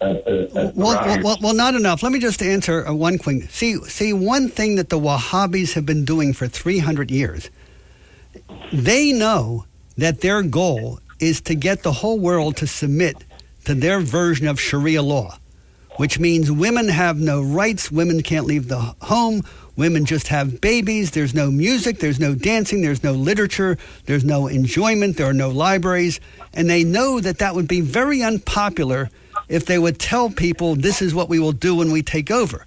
So they never say that. What they say is, we're with you against the Jews, we're with you against the Americans, we're with you against the British. They make up these family issues where they're the champion of the local people. And the interesting thing is, Osama bin Laden said a whole lot of stuff as to why he did what he did, but he said it in Arabic to his followers. So if you want to know the real truth about Osama bin Laden, you'd want to get translations of what he said in Arabic, but what he said in English sounded like he was writing the platform for the Democratic Party. I'm for the environment, I'm for green energy, I'm for against racism, I'm for diversity. In other words, he knew who the target audience was, and he told them what they wanted to hear. Well, that's exactly right. And what you're talking about, where they don't really tell you what they're going to do, they tell you what you want to hear that sounds good. They're engaging in taqiyya or kitman or maruna. They're allowed to lie and deceive if their goal is to further the spread of Islam. And you are correct. They are very patient. They don't care if it takes 1,000 years. The reason these men are willing to die and never see the promised land, because they know that they were part of the process of the Muslim radical Islam reaching the promised land. So even if they were part of it, but didn't actually see the end result, it might be 1,000 years from now. In their mind, the fact that they took part in it and died for that cause means they get their 72 virgin. Okay, and I just want to squeeze in one thing that I talked about before, and anyone who saw the movie Reds with Warren Beatty and Diane Keaton knows the last part of the movie is where the communists go out in the middle of nowhere to a place called Baku to make an alliance with the Wahhabi Muslims right then and there because they had a common enemy. The communists wanted to bring down the British and French Empire in the United States, and so did the Wahhabi Muslims. The communists thought that the Wahhabis were just a bunch of harmless, barbarian tribesmen, didn't pay any attention, and so you had this communist leftist Islamic alliance. But now it's clear that the Wahhabis were smarter than the communists, because the communists in China had their one-child policy, the equal rights for women, no one's having kids, low birth rate in the communist countries, whereas the Muslims are having each fighter gets 3 or 4 wives, each fighter has about 15 or 20 children, and they are taking over what used to be Russia and Europe as well as Israel and America. So they have really found the key to success by using babies for their jihad. That's exactly right. And by 2050, Europe will be a majority Muslim continent. And the goal is that one day, everyone in the world will either be a Muslim or be governed, controlled by Muslims. And just like the radical Islamic world, the Democrats are very patient. You know this, Seth. They've spent decades getting these radical professors who once were hippies with tie-dye, who decided to put on a jacket with elbow patches and become teachers in our colleges. And look at what's happened over 50 years, what they're turning out. The reason we have the problems, many of the problems we have in our government, is because all of those children who were a product of those colleges and universities over the past 50 years are now coming of age where they're now becoming members of our government. And they're trying absolutely true. Andy of Brigantine, I have to break. We'll have time for a break, and then Linda of Absecon will probably get the last word in on the program before Joe Yocavitch arrives at 11 o'clock. Thank you, Andy. When it comes to you and your family's financial wellness, there are so many things to talk about. We could go on forever. To help guide you along the way, Joe Yocavitch has written a book called The Heart of Your Money, Inspiration for Financial Wellness. In the book, Joe talks about longevity, inflation, retirement surprises, and many other topics. For your free copy of The Heart of Your Money, call the office of Joe Yocavitch at JML Financial at 856-751-1771 or email Joe at jyocavitch@brokersifs.com. For over 37 years, Joe Yocavitch has been helping families throughout the area navigate the difficulties of a sound financial plan. You'll find Joe's approach to be different and not just the cookie-cutter methods that are prevalent in today's world. The path to your financial wellness and or retirement starts with a call to Joe Yocavitch at JML Financial Group, 856-751-1771, 856-751-1771, or email Joe at jyocavitch@brokersifs.com. Joe Yocavitch is registered with and securities and investment advisory services are offered through Brokers International Financial Services, LLC, member SIPC. Brokers International Financial Services, LLC is not an affiliated company. And this is Seth Grossman back with Talk with a Purpose as John DeMasi enjoys a well-deserved vacation. Whatever I meant to talk about but didn't get to, please visit libertyandprosperity.com and look at those articles. And if you like them, please share them. And if you're around Summers Point on a Saturday morning, please drop in between 9:30 and 10:30 because there's nothing like in-person, face-to-face discussions to become smarter because with dialogue, somebody else thinks of something you didn't think of and you think of something they didn't think of, and together in a conversation, you're smarter. Now, just enough time for Linda of Absecon to get the last word in this morning. Linda, welcome. Good morning, Seth. Good morning. So, the God of Abraham, Isaac, and Jacob, and Father of Jesus Christ, gave Israel to the Jews over 3,000 years ago. he appeared to Abraham and said, I will assign this land to your offspring. And that you'll find that in Genesis. And in that passage, God made a covenant with Abraham. And he repeats this covenant, that the covenant is eternal and unconditional. And that's mentioned throughout the Bible. It was the longest real estate contract ever made in the Bible that I or maybe anybody else knows of. So it belongs to the Jews.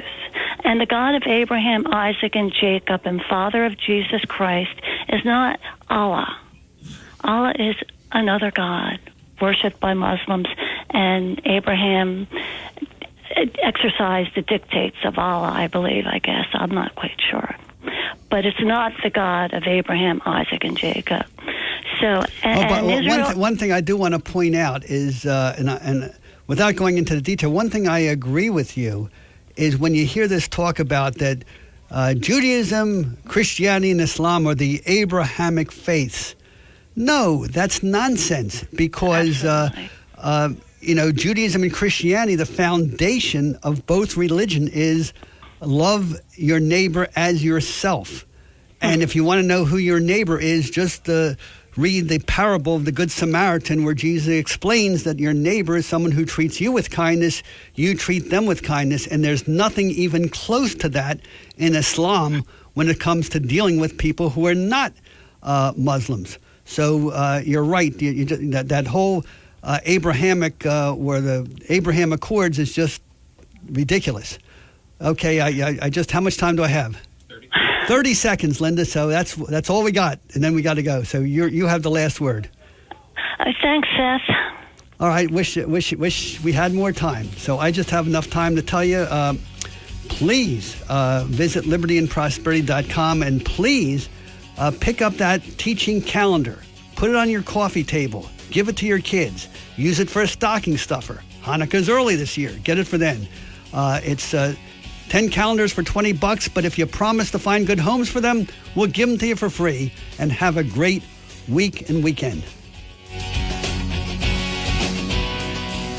95.5 FM and 1450 AM WPGG Atlantic City. WENJ HD3 Millville, a Town Square media station.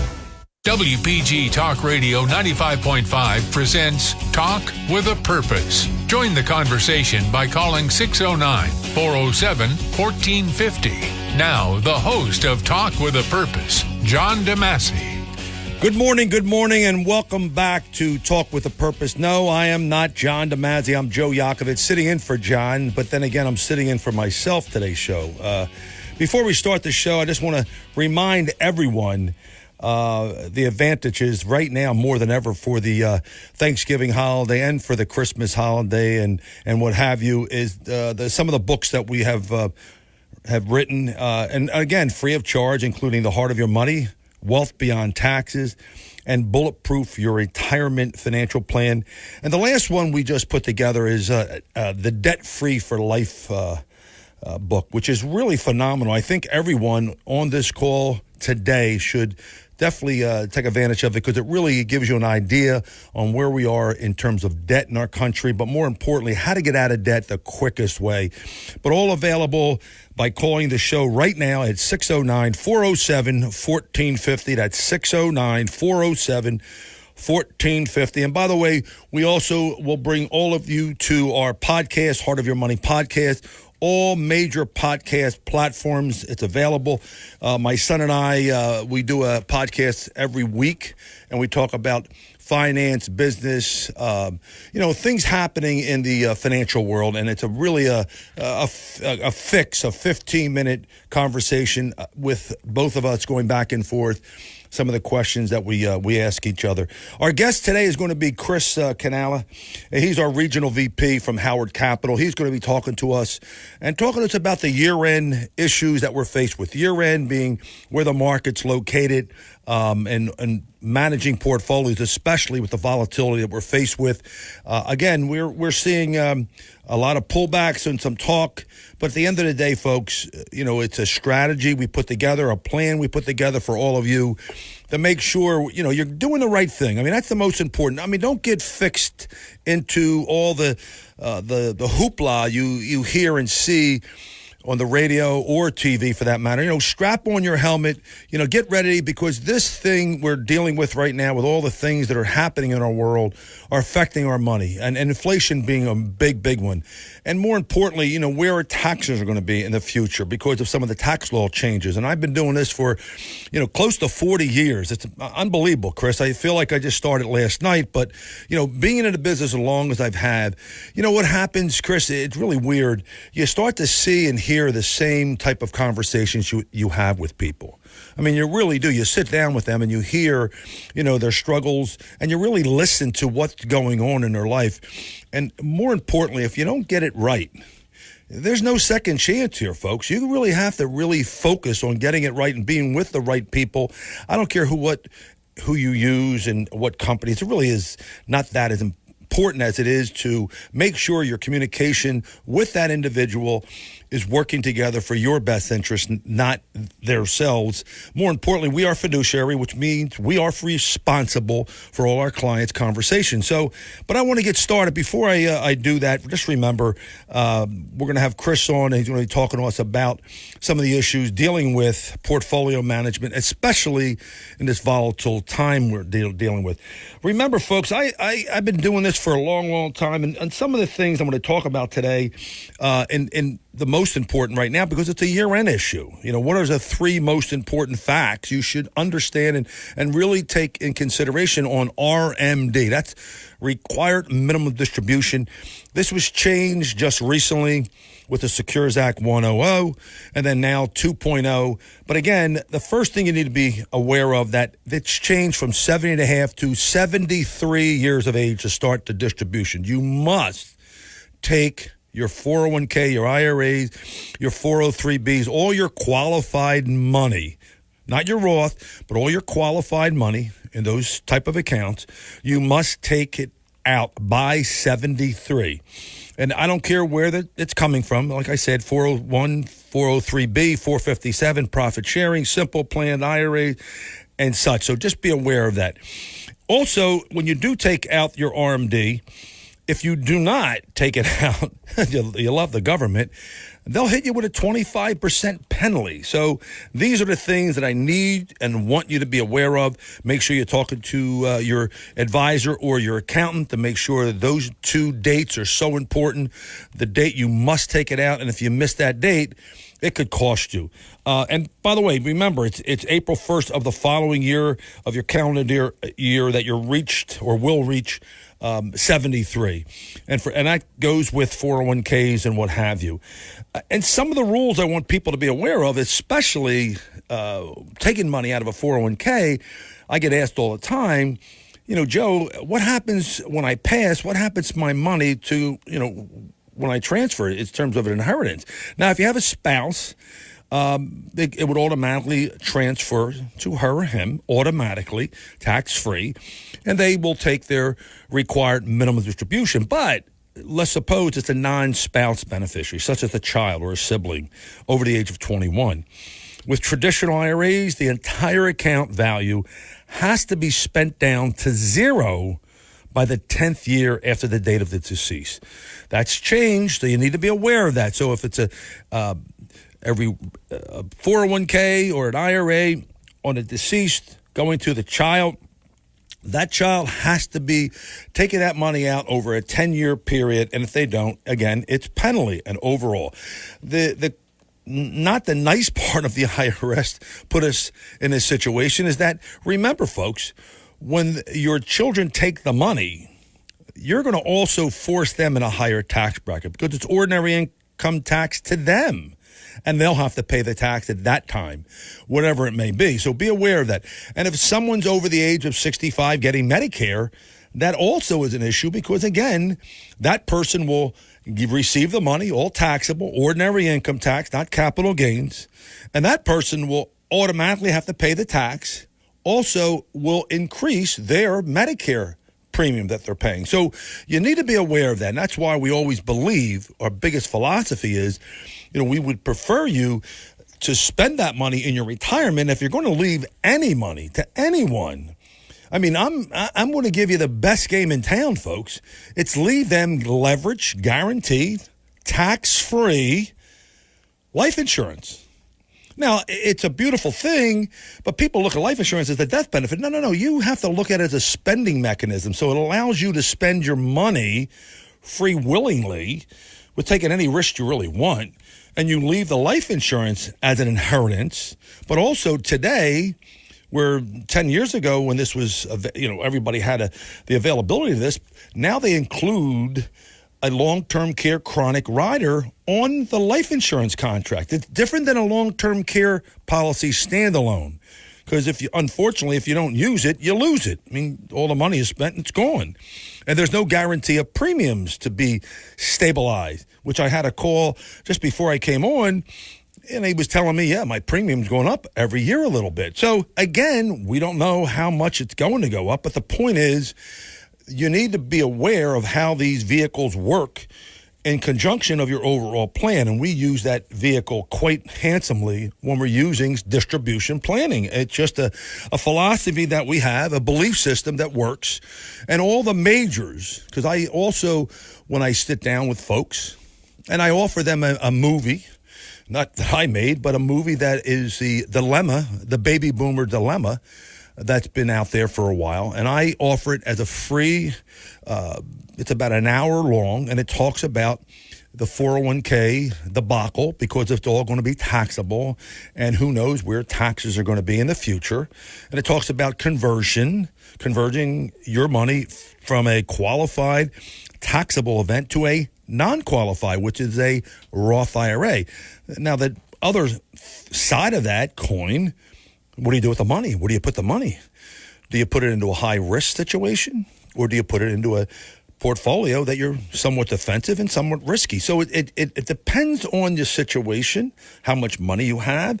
But again, folks, you need to be aware of these rules and regulations, because when they passed it, the Act 2.0, they really made some changes. And that 10-year situation can really hurt you or hurt the person who's going to receive the money. So it's not a bad thing, but in the meantime, you're going to pay tax, and the government's going to get their tax bite either from you or from your children. So that's something to be aware of, and I want people to be really in tune with that, because that's why I incorporate insurance. Leave the insurance as an inheritance, and it could be just your children, but a charity and such, as opposed to holding your money and trying to hoard your money and leave that to your family. No leverage, no guaranteed, and again, I don't have any idea what taxes might be. So it's something we need to be aware of when you're dealing with distribution planning, one of the most important things for us. And I want you to be aware of that. The other thing I want you to be aware of, sometimes people ask me, well, Joe, how do you calculate the RMD? Now, we help you with that. And the IRS, it uses what they call a unified lifetime table. And this is how they calculate an RMD. It's the balance of your account on December 31st of the preceding year. So if you divide your life expectancy up on this, and let's just say it's 74, you took 74 and you divide it into, and this is how many years the IRS has put together, it's 23.8 years. So if you have $100,000, you take the $100,000 and you divide it into 72 years old of using that calculation of 23.8 years. And you'll have to, somewhere in the vicinity of about $4,200 that you must take out of that account at the following year you turn 73. We have a caller, Chris. Put him through, brother. No, Chris? We have a Chriser? That's your guess. Chris is on? Okay. Well, we're going to give me another 5 seconds here, Chris, before we jump on with you. Are we going to take a break yet or no? You can. All right. We're going to take a little break before we have Chris on from Howard Capital. Will talk to us about, again, portfolio management, what to do with volatility facing with us. Here again, we are at Talk with a Purpose every Saturday from 9 to 12, WPG Talk Radio, 95.5 FM. Again, if you want to call us, you have our call letters at And again, call us, give us a shout, and we'll be more than happy to talk to you. We'll take our first break, and we'll get back with you after that. Thanksgiving done the right way, the BF Mazzio way. You do the meal, they'll do the rest. BF Mazzio, 601 New Road, Northfield, says that's the way to do Thanksgiving. BF Mazzio has plenty of holiday sides, including mashed sweet potatoes, stuffing, cranberry sauce, vegetable lasagna, stuffed mushrooms, eggplant parmesan, eggplant rollatini, and so much more. Check them out online at bfmazzio.com for a complete selection. Happy Thanksgiving from everyone at BF Mazzio. When it comes to you and your family's financial wellness, there are so many things to talk about. We could go on forever. To help guide you along the way, Joe Yocavitch has written a book called The Heart of Your Money, Inspiration for Financial Wellness. In the book, Joe talks about longevity, inflation, retirement surprises, and many other topics. For your free copy of The Heart of Your Money, call the office of Joe Yocavitch at JML Financial at 856-751-1771 or email Joe at jyocavitch@brokersifs.com. For over 37 years, Joe Yocavitch has been helping families throughout the area navigate the difficulties of a sound financial plan. You'll find Joe's approach to be different and not just the cookie-cutter methods that are prevalent in today's world. The path to your financial wellness and or retirement starts with a call to Joe Yocavitch at JML Financial Group.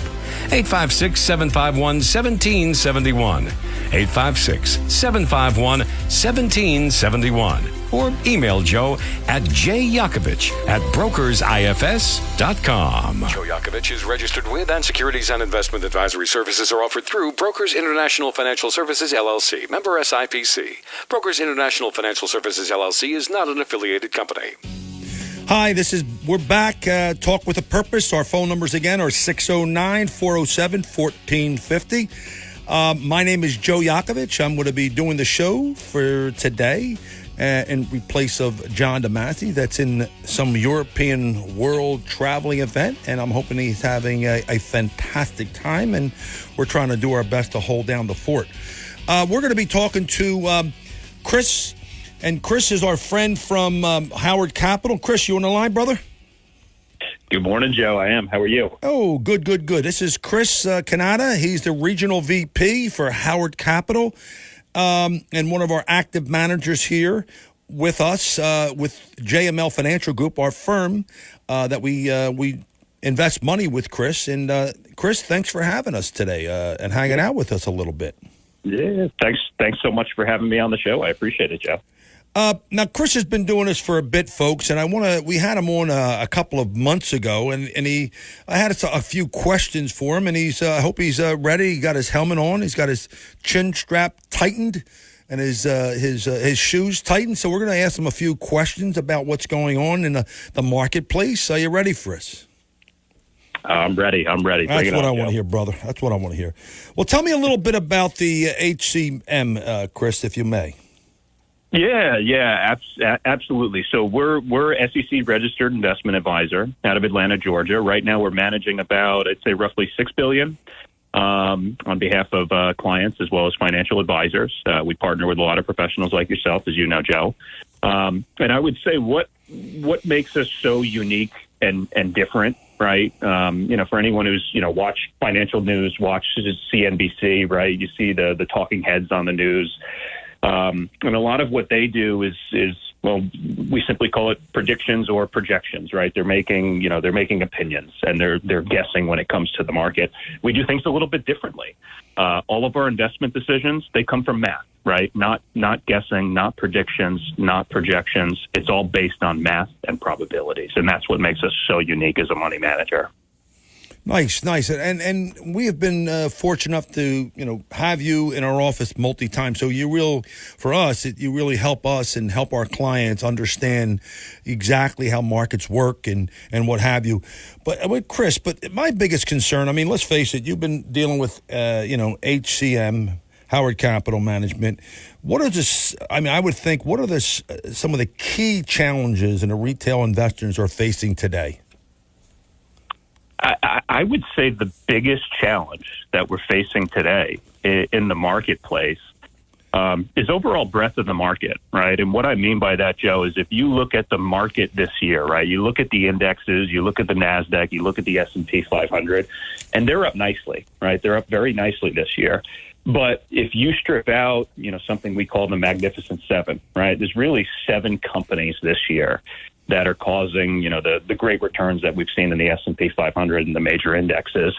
If you strip out those 7, and if you actually do what's called equal weighting of that index, right, you'll actually see that index is negative this year, right? So there's really 7 companies out there, that are causing the market, to go up this year, right? And it's a great thing if you're in those 7 companies, but if you're not, and you're in some different companies, you're probably going to have some very different results this year. So I think that's what's been very, very challenging for a lot of, traditional stock pickers, right? If you're picking stocks and you don't have those Magnificent 7 in your portfolio, it's been an extremely challenging environment. Thankfully, we haven't had that problem again because we use math and they've pushed us into those specific companies because of that. So, I would say I think that's the biggest challenge that investors are facing specifically this year. As we try and close out the year here, about a month and a half left to go. Chris, I was with a client the other day, and I will tell you, you are definitely point on because we looked at some numbers not too long, ago, and this gentleman thought he was down. I said no, and I gave him an update on what was going on. You almost roared back. Not only you made more money for the gentleman, but also because he took some withdrawals, but he was completely, because what he was looking at was, it was probably 30 days prior than us meeting in terms of real accurate information. And he was astounded at the fact that it roared back so nicely. So that's something that with your portfolio and the way you arrange it, it's sometimes you can have a very happy day and other times you're in shock. But, that's a concern, for us as we speak with you today. My question, again, would be, at Howard Capital, how they are different than thousands of other money managers that exist in the marketplace today. Yeah, and it's really our process, right? It's not perfect. No process is perfect, but when applied appropriately, it's highly effective, right? And what do I mean by that, right? Again, I mentioned we use math and probabilities, right? So when a trade comes across our desk at Howard Capital that tells us we need to exit the market, accumulate cash in our portfolios, or another trade that comes across our desk and says, hey, we need to go buy Apple, we need to overweight it in our portfolios, right? We know the odds, from the get-go going into that trade, right? We know on the other end we have a 70% chance of being correct, right? And just to put that in perspective, Joe, right? A blackjack dealer has a 51% chance odds against a player, right? And they build beautiful cities, right, out of that 51% chance of winning. So we think we can do, wonderfully better for our clients having a 70% chance of winning when we enter a specific trade. And again, that's what makes us different, right? Anyone you see on the news who's, talking about and they think they know where the market is going, we're under the strong belief that nobody really knows, right? It's all guessing, right? And instead of guessing, again, we use math. We know we're not going to be right 100% of the time, but we know 70% of the time we're going to be right, and we're really going to drive the results home for our clients. Okay. I mean, I like that answer, but let me ask you, let me dig a little deeper, if I may. We talk about this proprietary stop-loss tool, that HCM byline, which is a non-emotional technical indicator designed to preserve capital through falling markets, and which you mentioned just recently here.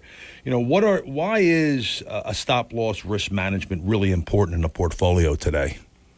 Yeah, I mean, specifically, and if we go back a couple of years or, a decade or so here, right? Mm-hmm. I think 2008 really puts that in perspective for a lot of people, right? Because a lot of people who were investors in 2008, within a matter of about a year and a half, they saw 50% of their wealth vanish. That was the drawdown, peak to trough, that occurred on the S&P 500. It was 50%. For some securities, it was more. for some securities, they haven't even recovered from that yet, right? So simply put, again, as you mentioned, Joe, right, our proprietary algorithm that overlays all of our investments, all of our portfolios at Howard Capital, called the HCM byline, it's our trend indicator. And it tells us when we need to move our portfolios from being potentially fully invested like they are now to being in cash, right? Sometimes specific years, right? 2008, it was a great and very opportune time to, quote unquote, stuff cash in the mattress, right? Right. And sit on the sidelines and wait for things to sort themselves out. Again, it's very hard to predict and come to that conclusion. And I can tell you it was certainly uncomfortable, right, when we were making trades and making adjustments, right? But again, we trust the math, right? Why? Because we know we have a 70% chance of winning as long as we trust that math. And the longer you give those probabilities time to mature, the better the results seem to get. So that, I think that's what makes that's what can make a big, big difference.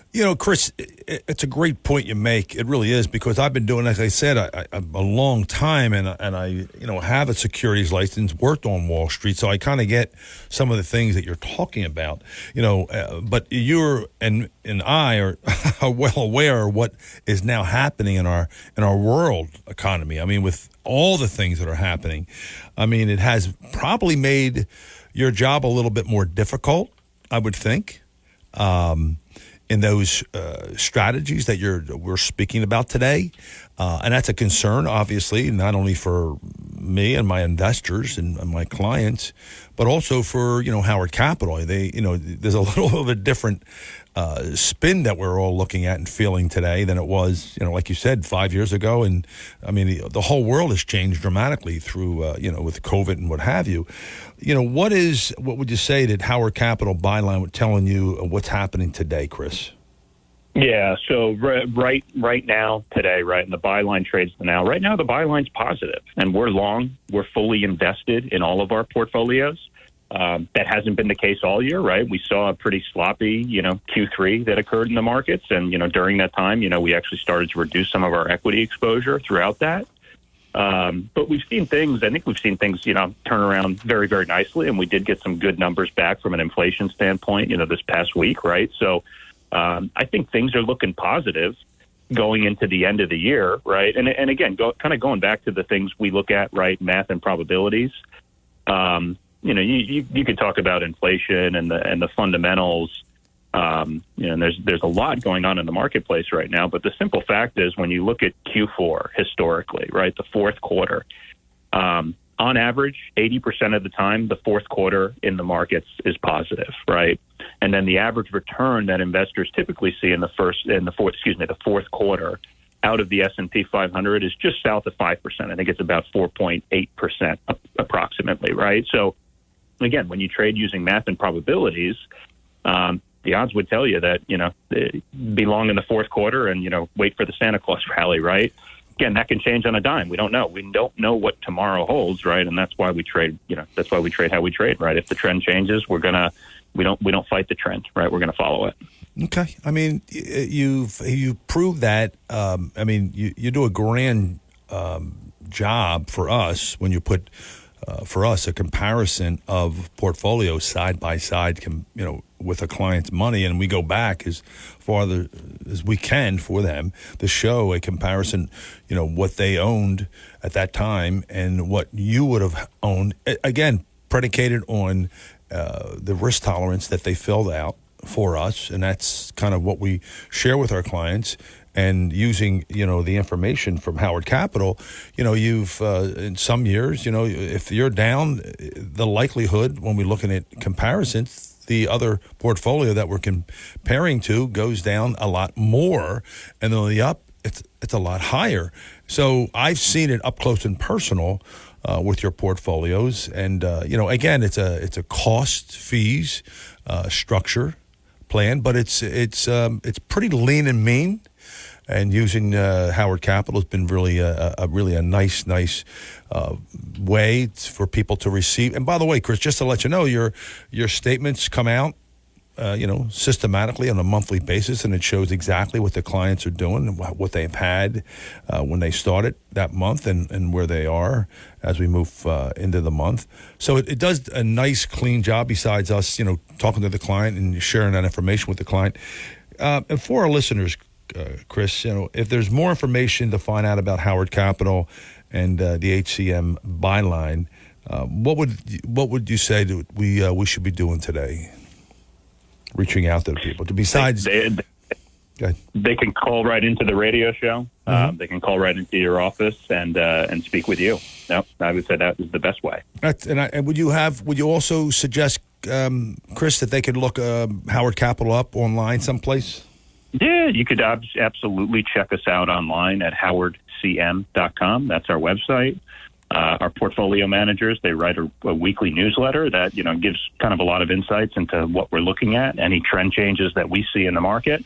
And our founder and portfolio manager, Vance Howard, he does appear on, CNBC and Fox quite frequently. So you could also look for him there.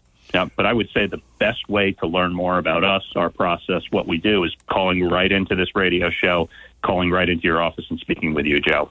And that's, just to give the number out today, our phone number here is 609-407-1450. That's 609-407-1450.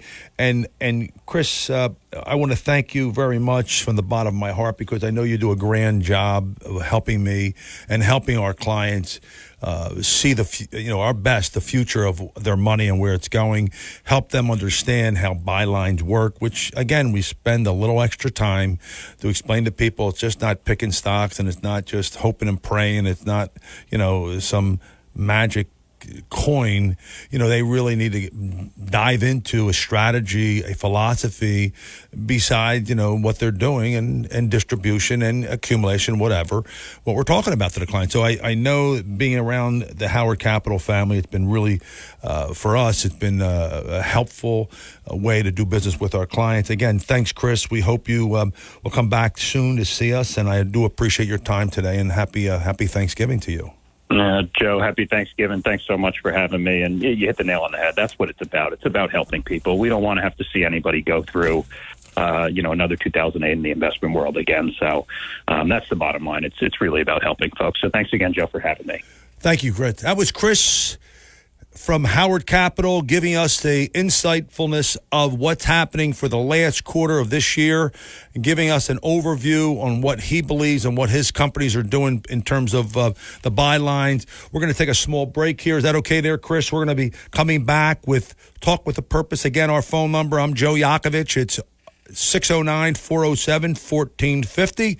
I look forward to getting back to you guys in a couple of minutes. Thanks. If you're interested in driving one of the finest automobiles on the market today, then you'll want to check out all of the fabulous new and pre-owned Lexus at Lexus of Atlantic City. Lexus of Atlantic City, 3169 Fire Road in EHT. Driving a Lexus is like no other vehicle on the market. Test drive one for yourself at Lexus of Atlantic City.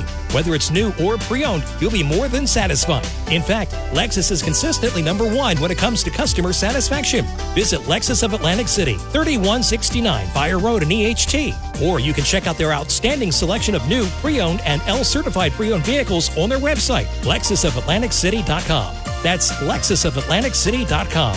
Or if you want more information, call 609-641-0008. Lexus of Atlantic City, now celebrating their 26th year in the area. A dealership that you'll enjoy. No pressure, no gimmicks, no hassle, no hype. Lexus of Atlantic City, 3169 Fire Road in EHT. And remember, always online at lexusofatlanticcity.com. Thanksgiving done the right way, the BF Mazzio way. You do the meal, they'll do the rest. BF Mazzio, 601 New Road, Northfield, says that's the way to do Thanksgiving. BF Mazzio has plenty of holiday sides, including mashed sweet potatoes, stuffing, cranberry sauce, vegetable lasagna, stuffed mushrooms, eggplant parmesan, eggplant rollatini, and so much more. Check them out online at bfmazzio.com for a complete selection. Happy Thanksgiving from everyone at BF Mazzio. Your WPG Atlantic City Electric AccuWeather forecast for South Jersey. This afternoon, going to be clouds and sunshine. Gusty winds, low humidity, and dry brush result in a high fire threat today. High 61. Clear stargazing night, but colder tonight. Low dipping below freezing, 29. Plenty of sunshine tomorrow. High back up to 57 to wrap the weekend. Holiday week kicks off Monday with some sunshine giving way to clouds. High 49. I'm AccuWeather's Ruth O'Brien on WPG Talk Radio 95.5. We're back again. Welcome back to all of you. This is not John DeMasi. This is Joe Yocavitch filling in for John. This is our normal time frame that we do our show with Talk with a Purpose. And we believe that we're giving as much information out in that small time frame of an hour to all of you. Again, our phone numbers are 609-407-1450. That's 609-407-1450. We just had Chris on, Canada, from Regional Vice President for Howard Capital, talking to us about portfolio management and seeing what's going to take place over the next couple of months here at the year end, starting next year also. Again, folks, we don't know where interest rates are heading. It looks like they've been put on hold for a while, but the market's been all over the place, and we all know that. And he mentioned some of the stocks that, really are holding up the market, and we're seeing that all the time. So again, if you have any questions, give us a call at the numbers here. We're on till 12 o'clock, and we look forward to getting and receiving any information that you like to ask us about the money that we talk about.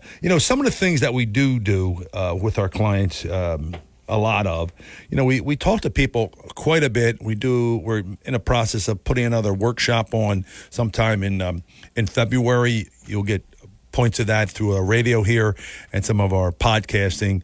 And we're going to be doing one on not only money, but also debt. And, some of the things that we talk about quite a bit, at least the three things that I really focus on with our clients, is not running out of money, not paying too much in taxes, and not be a burden on your family. And this is healthcare and nursing home issues. And not running out of money is probably the most important thing for people to really start to think about, because longevity becomes an issue. I can't stop that, folks. It's a great thing, but it's also, it changes the way we do things in terms of how much money have you accumulated and how to take that money out. And you don't want to take out too much too soon. We never know when the day is going to come that you don't show up. But at the end of the day, we need to have a strategy. I mean, we really need to have a strategy on volatility, on distribution, and more importantly, sequels of return, because people don't really understand that. When they're taking money out of a falling market, it's disastrous. You can really, truly run out of money quite rapidly. And nobody ever actually sits down with you, or would. I do it all the time. I was with one of my doctor friends the other day, and we sat down, and I really explained the strategy on how we take a distribution the right way. Everybody gives you a number. You could take out 8%, you could take out 6%. Well, there's definitely a way to do this so you do not run out of money. You need to have some risk, and everybody likes this risky stock market. And you also need to have some guarantee, like a pension, like a Social Security fund that will give you an income that you cannot ever lose money on, and just continue to spit this dollar amount for your lifetime and or your spouse's lifetime. So you need to put a plan together specifically just for your own situation. And by the way, folks, everyone's different. I said this last couple of weeks ago about Social Security. 96% of the people that take Social Security take it wrong. I mean, you really need to sit down with someone, because unfortunately, the Social Security Department is not allowed to give you information about your own Social Security. But more importantly, sit down with someone, whoever it may be, if it's us, if it's whoever, and really have a strategy. Really sit down, because, folks, think about it. You're talking about a distribution that will require 20, 25 years of your lifetime. So you need to really be in tune with that. And more importantly, having somebody to understand that and meet with you at least on a yearly basis, if it's through a Zoom or if it's in person. I'm a big believer of making sure people always are having these type of conversation.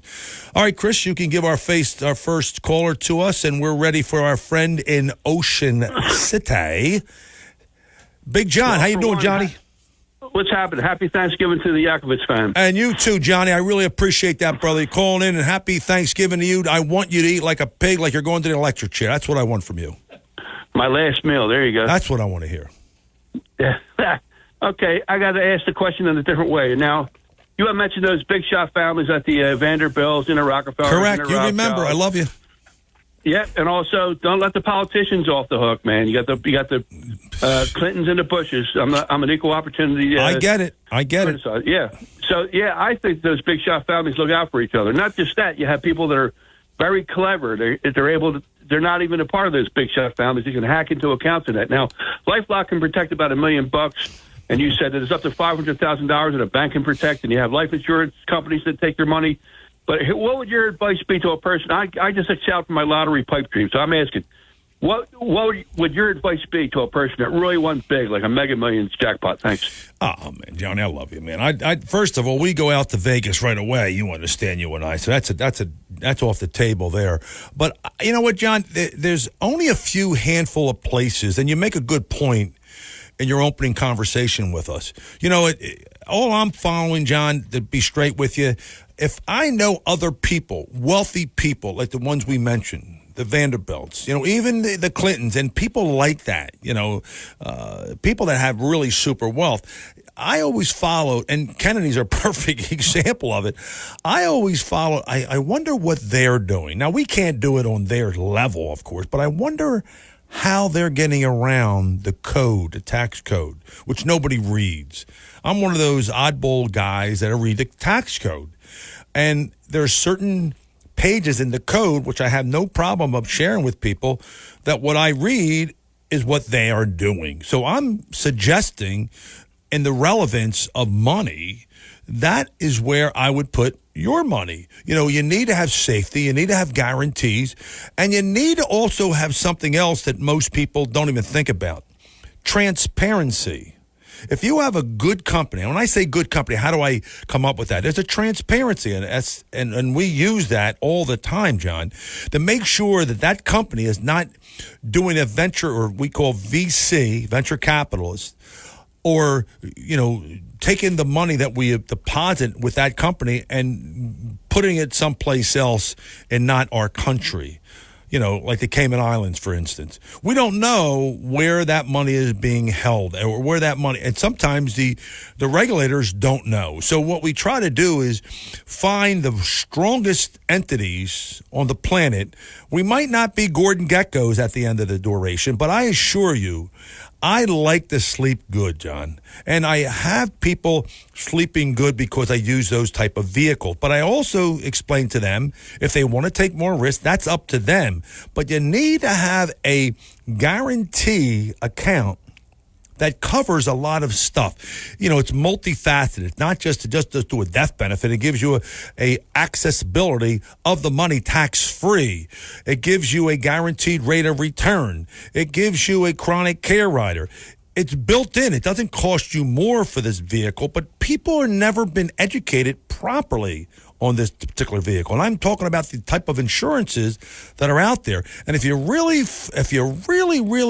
go into any balance sheets, John, with all the major companies that are out there, and you look into their balance sheet, you will see that they invest in life insurance companies, believe it or not. So if they're doing it, why aren't you? And I try to get people to understand that. And it's just a part of their overall plan, because if you meet anyone, John, it's sad as it is. If you meet all the wirehouses in the radius of 100 miles, their first question would be to have with you, I'm going to share with them the rate of return. They're going to tell you about the rate of return, and they're going to talk about the timing of the market. John, that's great conversation to have with people, but it's not a way to build wealth and sleep correctly. Yeah, you might make a few bucks here and there, but at the end of the day, long-term wealth, that's the way to do it. And I've been doing this for a long time, John, so I've seen some of the, craziest plans out there. Some did well, and some did terribly bad, really bad. And some of them have to go back to work. And we see that now more than ever because AI came into the play. You know, all this stuff is putting people out of work. And you've heard it and you've seen it with this EV stuff. It's, you know, I saw something before I got on the show, John, that the cost of filling your gas up or your car up, your EV car, would relate to about $17 a gallon for gas to comparison. I was like, whoa, there's something wrong with that. And I always said, even when I saw EVs, electrical vehicles, come into play, how much is it going to cost us? Are they setting us up for a bang at the end? And these charging stations are not charging all the cars. I mean, the Tesla's cars only, but if you have another car, the charging stations are not working properly all over the place. So there's an issue with that. And that, again, is an issue with how you purchase equities, stocks, in portfolios or in pension plans on how they invest. So our biggest concern is making sure you're prudent and you'll have a number of buckets of money that you're able to pick from.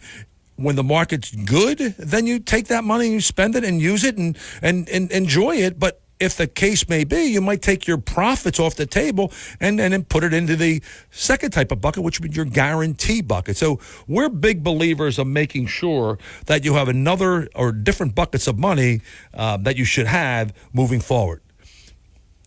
You good? All right, we're going to take another break here. And again, this is Talk with a Purpose. I'm Joe Yocavitch from JML Financial Group. If you want to contact us, it's jmlfinancialgroup.com, and that's our website. If you like, you can check us out, look around. It's kind of cool stuff we have on there. And we're here every Saturday from 9 to 12 on WPG Talk Radio. We'll be right back with these words. Joe Yocavitch is registered with, and securities and investment advisory services are offered through Brokers International Financial Services, LLC, member SIPC. Brokers International Financial Services, LLC is not an affiliated company. When it comes to you and your family's financial wellness, there are so many things to talk about. We could go on forever. To help guide you along the way, Joe Yocavitch has written a book called The Heart of Your Money, Inspiration for Financial Wellness. In the book, Joe talks about longevity, inflation, retirement surprises, and many other topics. For your free copy of The Heart of Your Money, call the office of Joe Yocavitch at JML Financial at 856-751-1771 or email Joe at jyocavitch@brokersifs.com. For over 37 years, Joe Yocavitch has been helping families throughout the area navigate the difficulties of a sound financial plan. You'll find Joe's approach to be different and not just the cookie-cutter methods that are prevalent in today's world. The path to your financial wellness and or retirement starts with a call to Joe Yocavitch at JML Financial Group. 856-751-1771. 856-751-1771. Or email Joe at jyocavitch@brokersifs.com. If you're interested in driving one of the finest automobiles on the market today, then you'll want to check out all of the fabulous new and pre-owned Lexus at Lexus of Atlantic City. Lexus of Atlantic City, 3169 Fire Road in EHT. Driving a Lexus is like no other vehicle on the market. Test drive one for yourself at Lexus of Atlantic City. Whether it's new or pre-owned, you'll be more than satisfied. In fact, Lexus is consistently #1 when it comes to customer satisfaction. Visit Lexus of Atlantic City, 3169 Fire Road in EHT. Or you can check out their outstanding selection of new, pre-owned, and L-certified pre-owned vehicles on their website, lexusofatlanticcity.com. That's lexusofatlanticcity.com. Or if you want more information, call 609-641-0008. Lexus of Atlantic City, now celebrating their 26th year in the area. A dealership that you'll enjoy. No pressure, no gimmicks, no hassle, no hype. Lexus of Atlantic City, 3169 Fire Road in EHT. And remember, always online at lexusofatlanticcity.com. Welcome back to Talk with a Purpose. Our phone numbers here is 609-407-1450. That's 609-407-1450. I'm Joe Yocavitch, filling in for the legend himself, John D. He's in Europe, hanging and banging. I'd like no call yet back from Chris and I, but I'm sure he's having a good day. We'll be here till 12. WPG Talk Radio 95.5. Any questions, please give us a shout. Again, my My number is 856-751-1771. That's 856-751-1771. You can give us a call at our office. We'll be more than happy to set it up with an appointment, either over the phone or in person. But again, you can call into that number and on our website at jmlfinancialgroup.com, and you can actually put a time frame in our calendar to meet with us, a 15, 30, or an hour conversation with me, and we set it up for you. And if there's any questions you might have for us, you can just shoot them before we meet with you. But that's pretty much what we do every day, folks. And again, we've been doing it for... I'm being like an antique here. I'm like a dinosaur-ish coming back. But we love what we do. We love. I have my lovely bride that works with me, and I have my son. So when they talk about family business, let our family help yours. We're big believers of it. We believe we run an operation like a family business, a family office, and we work with professionals. We work with individuals, and showing them how and why our strategies are so almost, I wouldn't say perfect, but close to perfect, because we give them all options to deal with. We tie in the accountant, we tie in the attorney, etc. But I've been working on something really a lot lately, because this debt situation in our country is getting out of hand. I mean, forget about our own country in debt, which we all know that, but individual personal debt is up over 20. Are you ready for this, Chris? 20 trillion. That's 12 zeros, Chris, if you know what that means. 12 zeros. $20 trillion. And in the book that we offer to everyone that calls in or goes online and can pick it up, it's called Debt Free for Life on Tax-Free Money. But I'm looking at something here interesting, Chris, because the more I read this book, and it's only about a 35-pager, Chris, I get more information every time I read it. On Chapter 2, it talks about effective interest costs. Now, this is hear me out here. If you consider a 30-year mortgage at $100,000 at 4%, now people would think, oh, that's only a 4%. That's only an interest rate of 4%. That's not the case. See, it's not the amount that you have to look at. It's that what is it really truly costing you? So you make this calculation. Now, hear me out, folks. If you have a $100,000 mortgage at 4%, and you do that over 30 years, now think about what I'm saying to you. You got to calculate the total payments over that lifetime of that. So you take that number, which is the 4%, it's 477.42 times 360 month, 30 years. That would bring you $171,871. That means on a $100,000 mortgage, Chris, we have paid or will pay $71,871 in interest. Next, you're ready for this number here.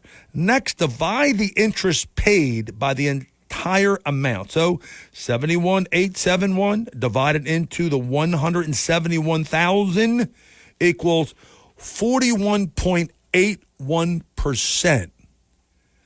That's what the banks are making on your 4% mortgage, folks.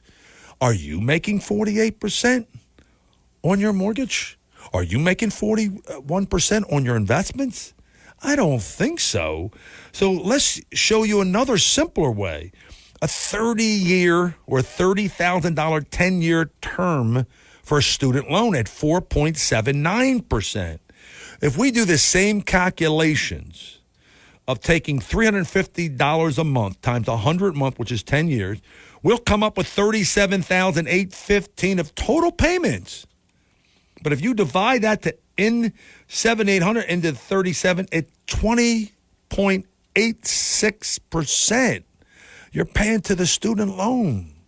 So unless you're telling me you're making that money, fine. But if I can get a way to get you rid of debt faster, quicker, in half the time, that gives all of us more time to save. And obviously, the quicker we can get you to save, the more money you have, and the wealthier you have, and the easier retirement you have. And we see this all the time, folks. We see people going into retirement with this tremendous amount of debt. and they don't know what to do about it. We get people out of debt in half the time, folks. That's the beauty of what we do. And it's really interesting when you sit there and you calculate that. My son and I do this now almost, if not, every day. We'll have 2 or 3 or 4 meetings a day with people all over the country. We do a lot of business, obviously, in this neck of the wood, the tri-state area, but we find that people don't realize, and they ask us all the time, well, I never heard that before. What is that? And I'm always fascinated. I said, no one's ever sat down with you and explained to you how effective interest cost works? The banks are not going to talk to you about it. The lending institutions are not going to talk about it. But we're still going to debt for these reasons. So our objective here, folks, is to get as many people out of debt as possible and then to save money at the same time. That's the real caveat. It's not just get you out of debt and put everything against your debt and then have the financial institutions get all your money.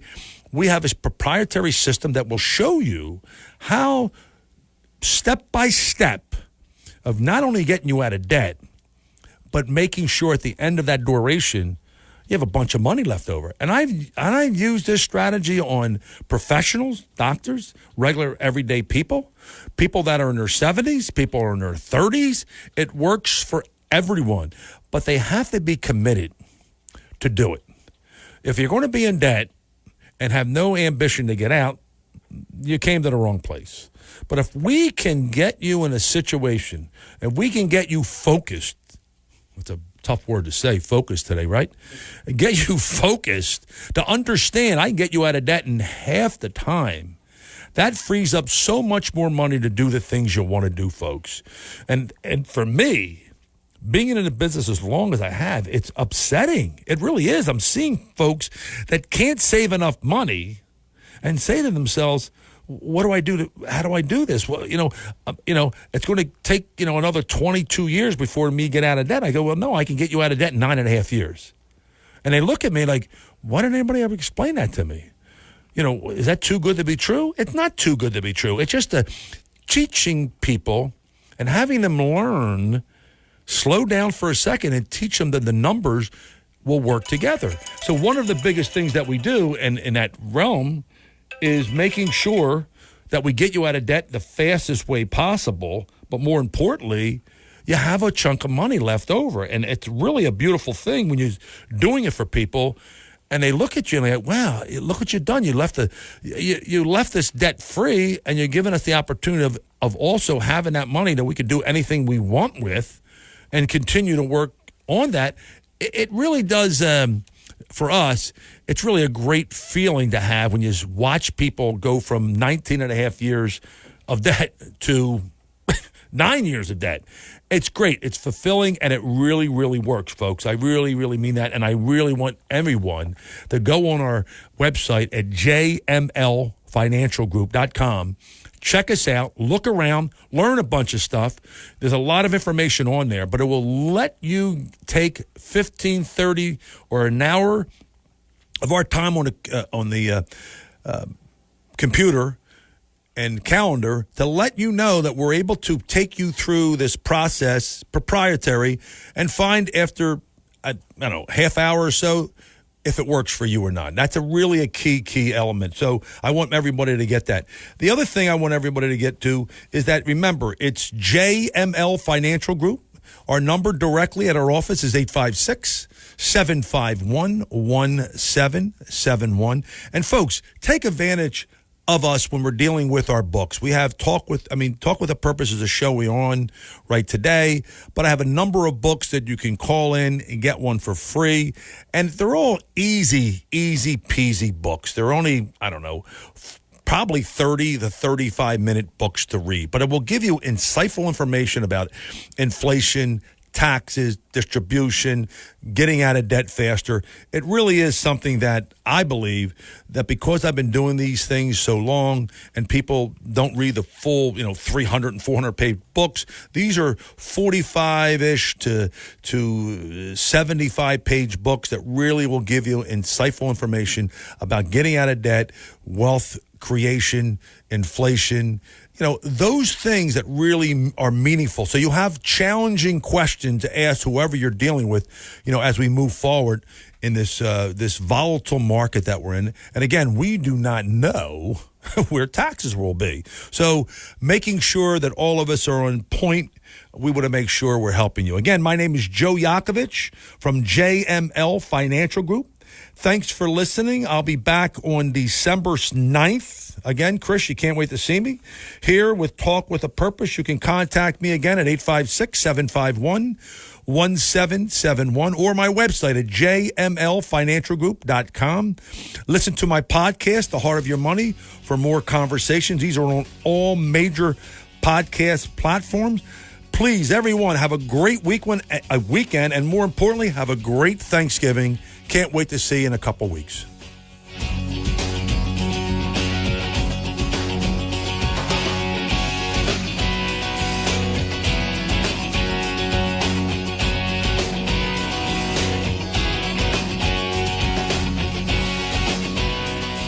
The preceding program was paid for and presented by John DeMasi.